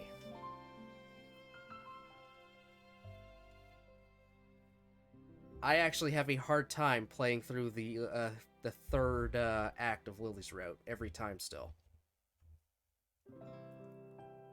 It hurts.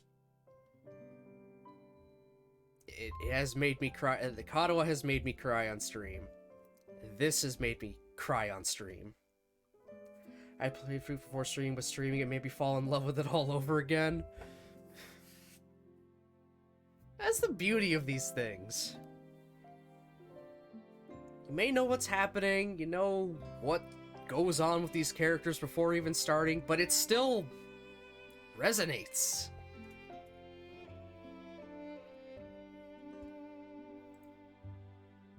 Visual novels are one hell of a medium that I kind of wish got a little more attention times. These are just, they're so good.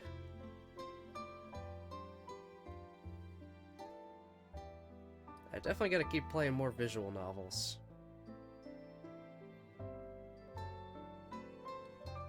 Especially if they end up making me cry on stream. Also, sorry if I keep distracting you, but I nearly shat myself when I saw someone streaming fruit. No, don't worry. I get distracted very easily regardless. I could go on random tangents about literally anything. So it's nothing new. Yeah, I am going through this. I'll probably be going through it for a little while. These routes are very long, obviously, you would know. And there's 5 of them. I'm only on the second one. I'm only on the second route of 5. Christ, I could end up being a full year before I finish this game.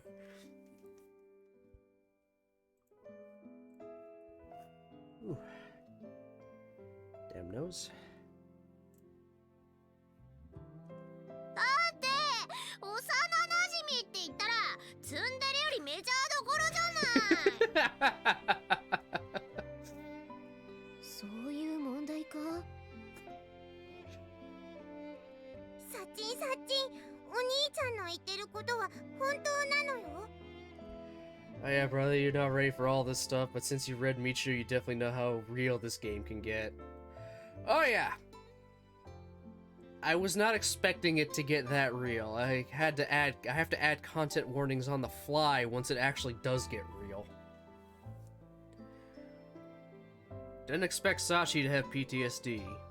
Didn't expect Michiru to have DID. Holy crap. I'm almost scared of what's gonna go on with the other 3. I'm like a tiny bit scared. What craziness are the other 3 gonna have in their routes? Most I got is Yumiko doesn't have a great relationship with her father, so there's some kind of familial drama there. Makina does straight up say her mom hates her and wants us to be her replacement dad, so more familial problems there. Bro, I gotta know right now, what do you think about Makina? Honest opinion? She's cute. Can get a little aggravating at times, but she is adorable.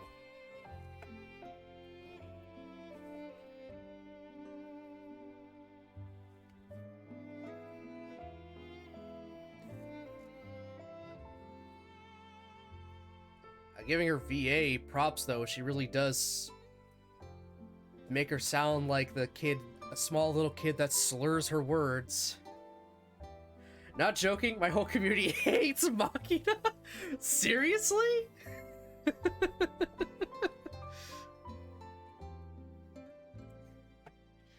They just hate Makina, huh? Oh my god.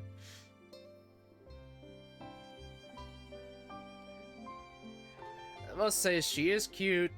It does get a little off-putting when she starts really making a lot of the sexually charged stuff. They hate her with a passion. Oh my god.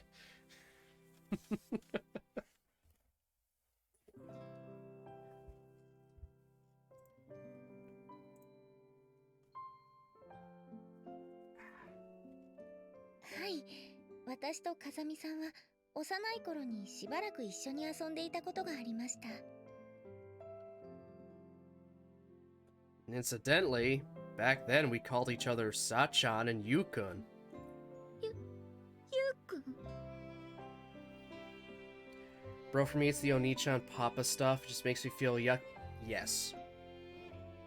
It feels too awkward. It's weird. I mean, I'm sort of okay with the Onichan stuff, but the Papa stuff? Be my new dad, please. That's just... no. That's just weird. 榊さんが照れてどうするの？ That's not all. Back in the day, we kissed on a regular basis. 正確には唇対頬でしたので、キスというよりはチューと呼んだ方がいいかもしれません。 Hey Nichols, how's it going? チューがサチンはロリってた頃も大胆だ Oh, ったん for だな。 fuck's sakes. これが若気の至りというものでしょうか。ちょっと若すぎるけどね。So anyway, put a romantic spin on all this, and you could call it a miracle that Sachi and I were reunited here. 奇跡だなんて、そんなのただの偶然だわ。I'm just tired as usual. How are you? Also tired, I would say. Back on night shifts, so that's no fun. But I'm managing. Just one more night shift, and then I'm off for a wedding, and then back to a morning shift.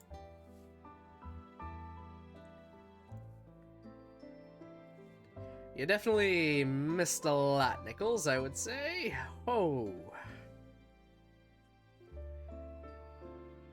Long and short of it, Sachi has PTSD. She came to the school because she burned down her last school. Because someone told her to make the midterm exams go away. So her only logical conclusion was, let's burn the school down.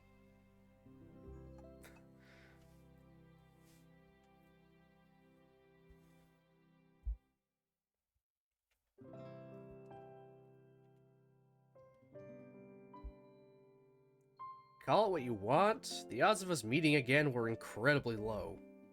Probably millions to one. Yet here we are.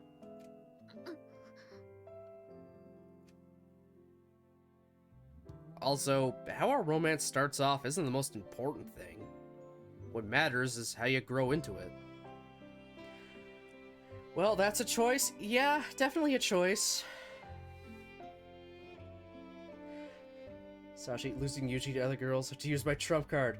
I summon me and Yuji were childhood friends and attack your life points directly! No amount of mirror force will break through that.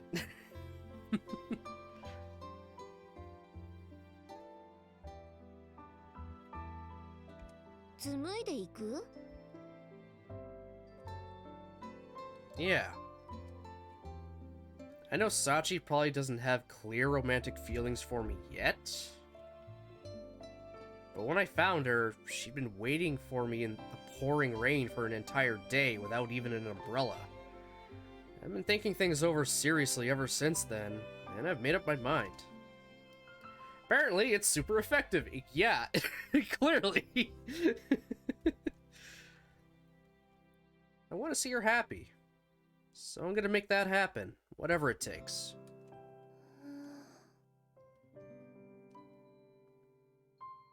I'll protect Sachi to the extent she's comfortable with. And I won't make her regret becoming my girlfriend. I can promise you people that. Still have a problem? Find someone who can make her happier than I can, and I'll gladly step aside. But not until then.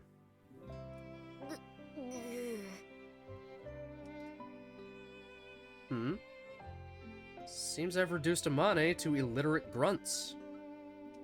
だってユージにそこまで言われたらそう言ってもらえなかった私たちは何も言えなくなっちゃうじゃない。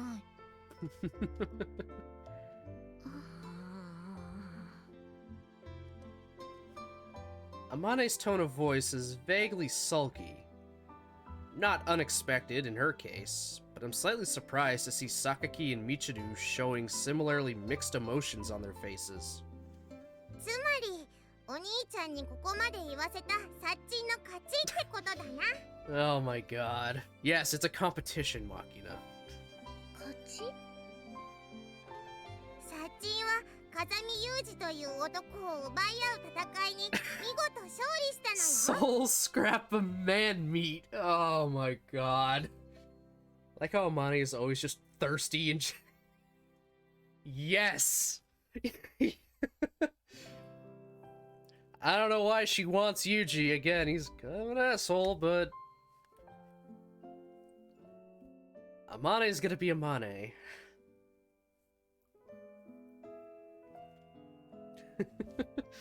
She thirsts heavy after us. I still can't believe she was rutting herself on the bed, sniffing her shirt.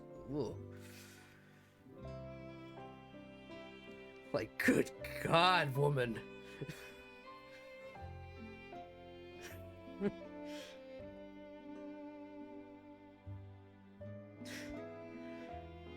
The fact I had to read some of that out was just weird. I was not expecting it. I don't expect half the stuff that's shown up in this freaking game.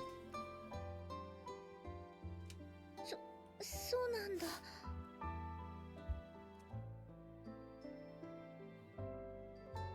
Okay, let's try this again. You willing to accept our relationship?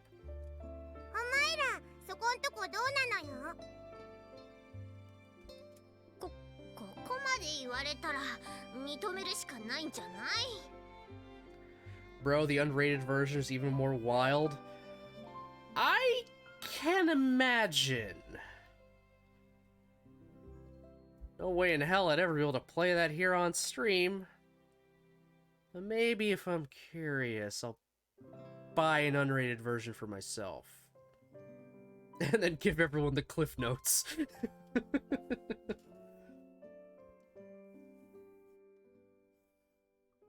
The most I can assume is we get actual 18 plus CGs and not just the implied we had sex. The end.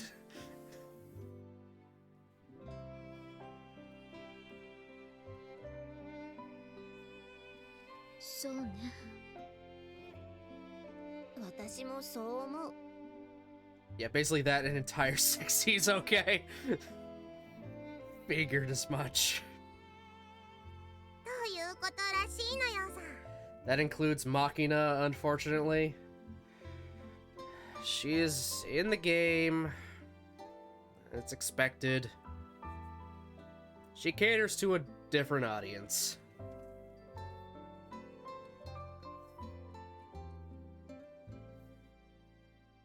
Thanks for the summary, but what about you, Machina? 私はもともと聞き分けのいい良い子だからあまりとやかく言うつもりはないのよさ。ただしもし私の可愛いサッチンが泣くようなことがあったらすぐに異議申し立てをさせてもらうのよ。 Sounds about right. ならよろしい。ねえ、あまね。なんだか私、マキナがすっごい大人に見えてきたんだけど。 Yeah, she's the one taking this the best out of all of them. うん。 Seems like I've managed to persuade them for the time being. Alright then, looks like we're pretty much done here. Sachi and I are gonna head out now. というと、この後も何か予定が？ Yeah. I wanted to talk some stuff over now that things are official. Alright, later. Let's go, Sach. ぎょい。もう変なあだ名つけてる。早速恋人気取りなのよさ。てか、その恋人に対してギョイって返事はどうなのよ。Oh my god. しかも、二人が幼馴染だったなんてね。Sach!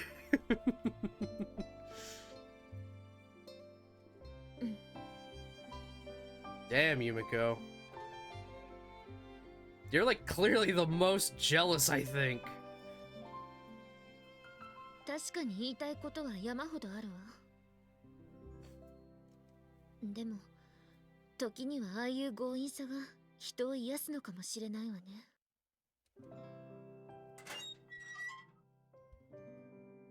After heading out onto the roof with Sachi in tow, I leaned back against the the tall wire fence and exhale. Why did I get tired? Oh my god. Words are blurring together. Okay, best girl is Sachi, but Yumiko is so fucking cute sometimes. Bro, back in Michiru's round, she really wanted to give her those pennants. It was so sad when she couldn't. Like something she kind of jokingly said, yeah, I'm gonna get you those. I'm sure you want those, right? And then she's so distraught that she couldn't actually give them to her. Oh. Her and those fucking pennants. The saddest plot point.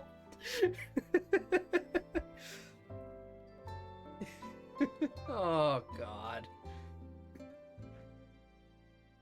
I'm amazed they kept that up for so long.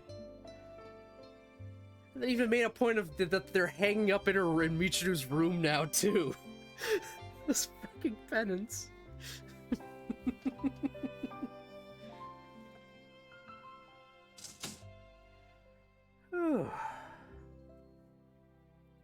Yeah, I couldn't give them to you because my boyfriend buried me alive.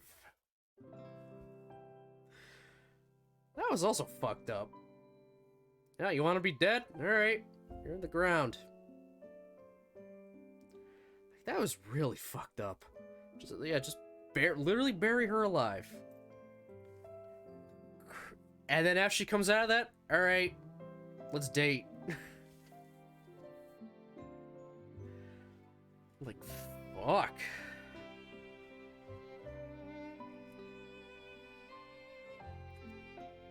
Our classmates' reaction were a little unpredictable, but in the end, I managed to get their consent, if not approval.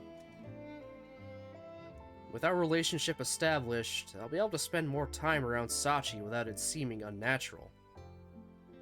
Simply being there should be a good first step.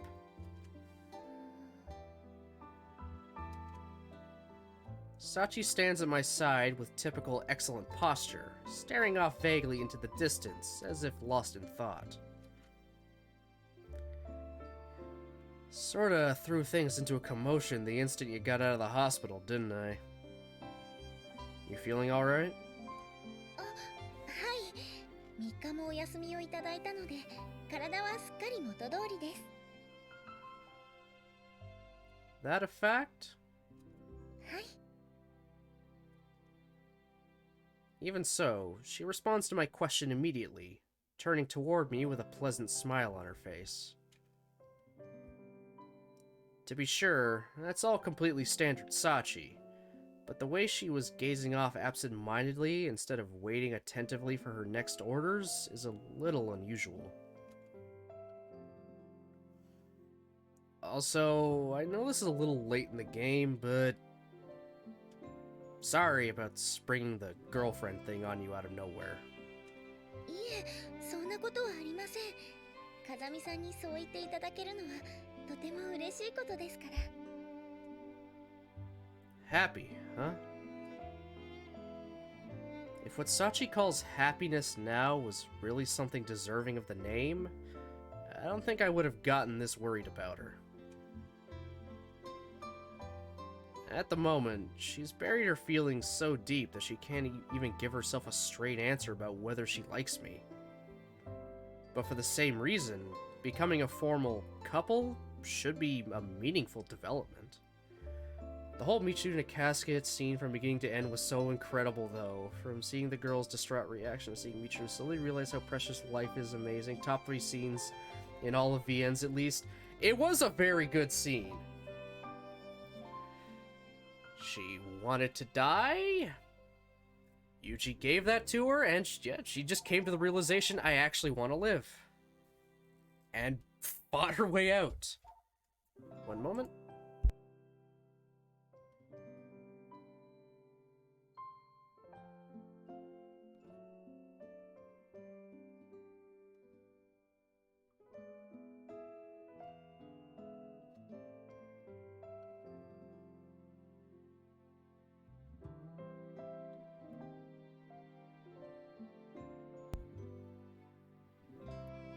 answer.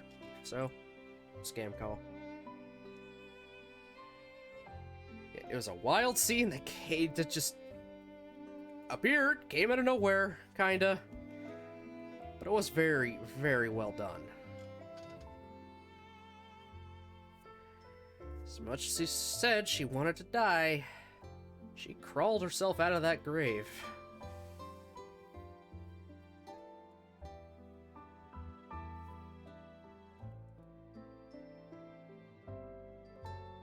Anyway, I know it must seem sudden, but I meant what I said to the others. Now that we're dating, I'm gonna put real effort into being your boyfriend. That's a promise.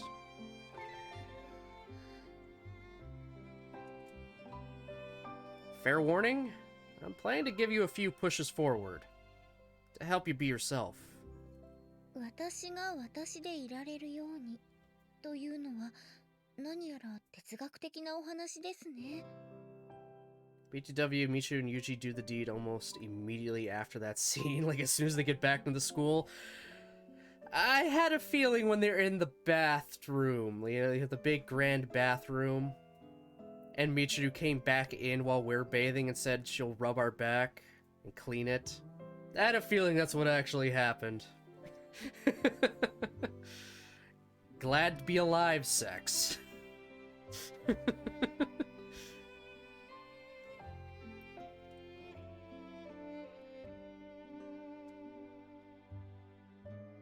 I'm not gonna explain yet. You'll have to wait and see. なるほど。風見さんなりのサプライズというわけですね。That it is. Get a bit excited? はい。今の風見さんなら、俺は総理大臣になると言っても驚きません。You really should be. Look, there's no point in acting surprised now, okay? なるほど。なかなかタイミングが難しいです。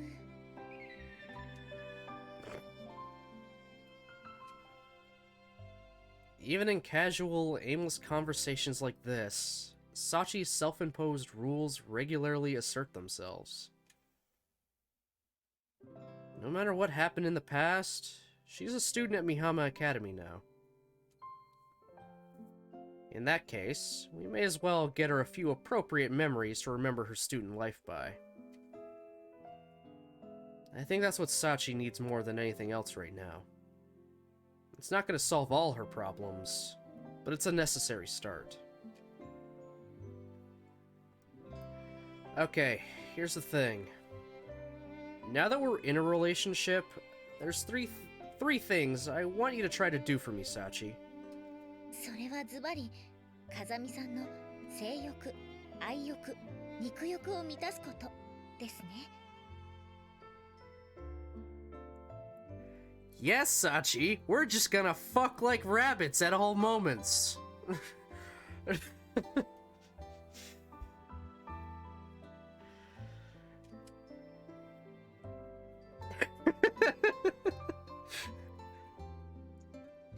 Not only are you spectacularly wrong, but all three of those mean the exact same thing. Yuji, glad we came to an understanding. Let's proceed. Right here, on the roof? It's a little weird, not very comfortable. I mean, concrete ain't the greatest thing to lie on. Yes, yes, and oh hell yeah! God damn it, Nick! I mean, at least make it, you know, a bed. Or someplace with cushions. Christ, you really want to be extreme with it. The dorm's lobby. There's a couch. Possibility of being caught very high. Granted, if you do it later at night, everyone else is on the second floor. Only you two are on the first floor.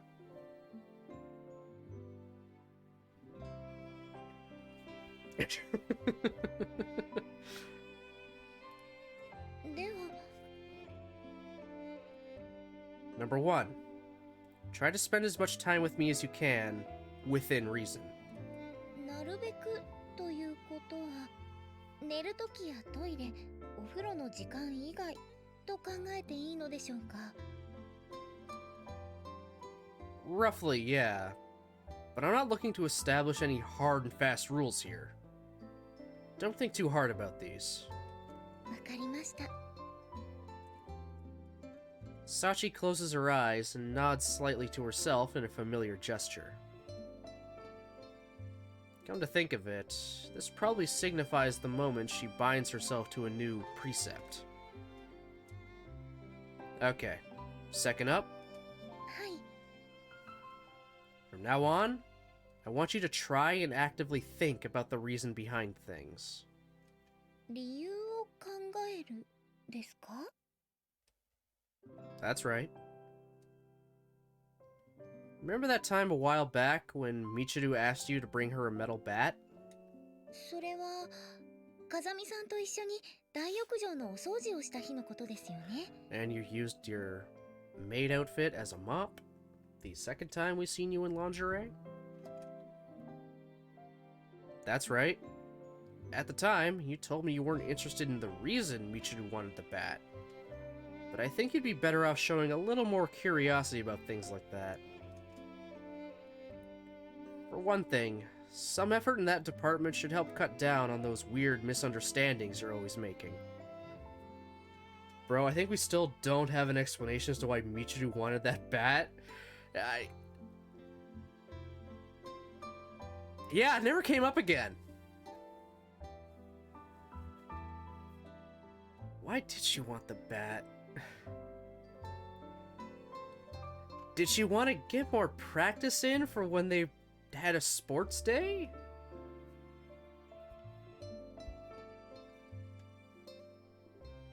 Did she want to just smash something in general, namely Yuji's face? I don't know. Michiru being sussy? Yeah, I don't think we'll ever know why she wanted a fucking metal bat. なるほど、納得です。 Alright. As for number 3, generally speaking, I want you to observe my behavior carefully. すみません。それはどういう意味でしょう？ Yeah, let's see.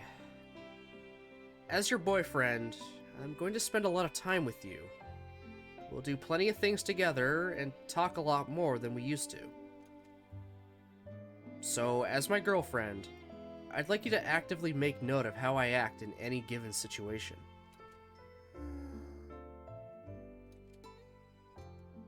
I know you might not understand at the moment, but I think it's going to be helpful down the road. わかりました。それなら風見さんの一挙手一投足をこの目にしっかりと焼き付けておくようにします。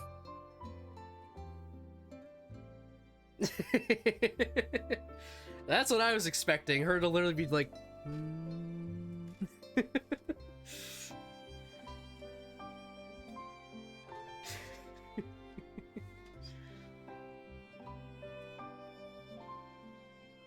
Yeah, you do that. So far, so good. If these rules function properly, the time we spend together should prove beneficial to Sachi. That's all I wanted to say, but... You have any questions on your end, Sachi? では、一つ質問があるのですが。 Good to hear. Shoot. はい。実は先ほどからずっと気になっていたのですが、風見さんの私に対する呼び方はサチからサッチにシフトしたのでしょうか。 Oh my god, of all things to ask.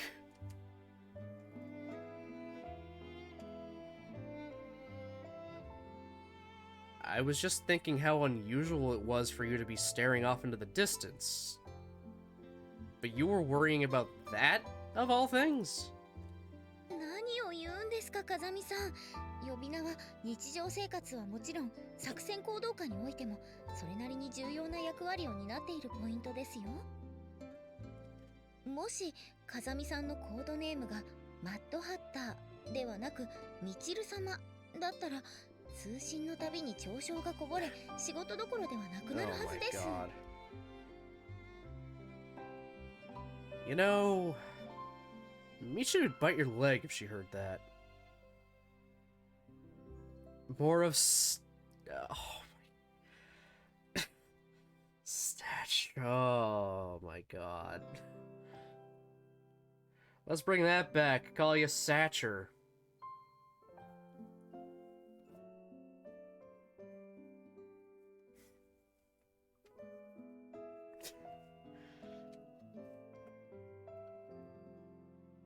But considering the Michiru-sama incident, this does seem to be a fairly important point to Sachi. Alright. If it's not a big deal to you, I'll think it over carefully. That said, the nickname before was a completely spur-of-the-moment thing, and Sachi has always worked pretty well for me. Alright, I think I'm gonna stick with Sachi after all. That's what I'm used to at this point. And thusly, you'll refer to me as Juicy Yuji for all eternity. God, Juicy Yuji. わかりました。それでは逆に私はこれから風見さんのことを何とお呼びしたらいいでしょう。 Let's see. The way she is now, Sachi'd probably call me Oni-chan or darling without even batting an eyelid if I asked. Might be something worth taking advantage of, since I have the chance. Alright then.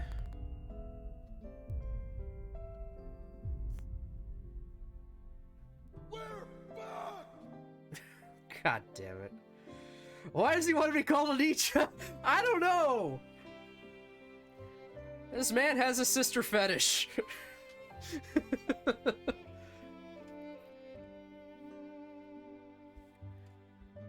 From now on, why don't you call me Yukun, the way you used to? これは心がけ2にも関わる質問なのですが、風見さんはそちらの方がお好みということなのでしょうか? Yeah, I guess. It's kind of nostalgic, and first names feel more natural for a couple, don't you think? I've read all 3 games, I don't know why I'm even thinking about it at this point. Is it still kind of weird? Call me Oni-chan. なるほど。ゆうくんにはそんな効果があったんですね。 If you like, I can call you Sachan myself. その場合、天音さんとの被りが懸念されますが、風見さんのご希望ということであれば、私は首を縦に振るだけです。 Alright, understood. As always, she's seriously awkward when it comes to expressing what she really wants. ギギギギ、私の名前で笑いが巻き起こるだなんて。サチとは一度シールを消する必要がありそうね。 Oh my god, she's listening in? やめときなって、みちるが絶対負けるんだから。ぐー。それより普通にいい雰囲気だったのは気のせいかしら。 They're literally eavesdropping. ああ、それは確かにね。なんか覗き見るのも悪い気がしてくるくらいだったかも。だから私は最初から言ってるのよさ。お前らは心配しすぎなだけだって。ちょっとマキナ、あんたとユージのことをお兄ちゃんって呼ぶくらい気に入ってるくせに、何一人だけ大人ぶってるのよ。Welcome to Mihama Academy, where privacy is a foreign policy. いいチルチル。人は常に成長する生き物なのよ。成長しないのは歩みを止めた人間とチルチルの胸くらいのものなのよさ。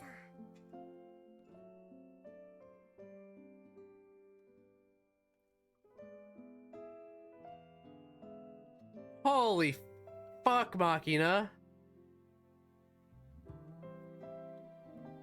Also, you're one to talk. あんたも泣かず、いつか絶対泣かせてやるんだから。やめときなって。逆に泣かされるのが目に見えてるんだから。Yeah, we've seen that happen. Machina throwing rocks in glass houses. Yeah. Yeah. And we know Michiru could not even take Machina in a fight. At all. Ugh.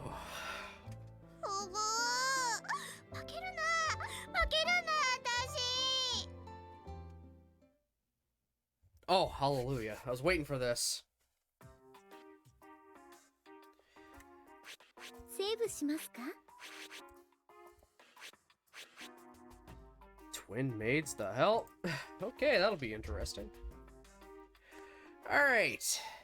That, everybody, is where I'm gonna call it here for today. I was waiting for a scene change because my lunch is here and waiting at the door. I am very hungry and I still gotta somewhat be ready for work in a few hours. But we made a lot of progress. Wow.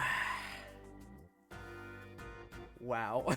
That's all I can say about this game so far. Still. The more I go through and learn about these girls, the way more interested I keep getting. Oh, nice to meet you, man. Hope to see you more often. I try to stream as much as I can, in all honesty. Any day off I can take, I will do. If I have an afternoon shift, I will do this. I do cycle through games a lot. I am generally trying only to have 3 games on the go, though. Just so I'm not having too much going on at once and I forget, well, what even happened in other games we've played. And so far it's working out. Yeah, unfortunately, I don't have my work schedule yet. So I don't have a schedule for what I'll be doing next week up yet. All I know is, for sure this time, I'll get back to playing Dark Souls. Yes, I do go by EST time. The schedule I've just been kind of kept from when I was off work because of lockdowns. But I generally do start at 10 a.m. Most days I do stream. So expect later today at some point on my Twitter to have my schedule for next week up once I do get my work schedule. Expect Dark Souls on there, finally. I can get back to that, and you can watch me fail miserably, as usual.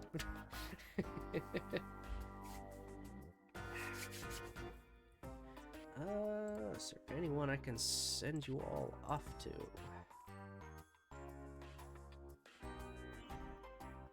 Not really.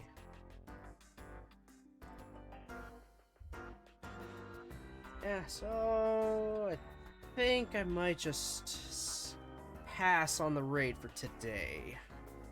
Which is alright, we can always raid any other time. Brother, I will see you around. Just have yourself a grand old day now. You too, Mochi. Thanks so much for coming by when finding someone else that has played through Grisaia. Hopefully I can catch some of your stuff too, if work, allows. Ugh. God, work is a pain in the ass sometimes.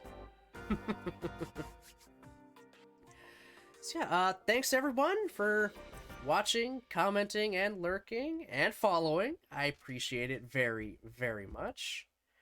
I hope everyone has themselves a great rest of their day, and I'll see you next time.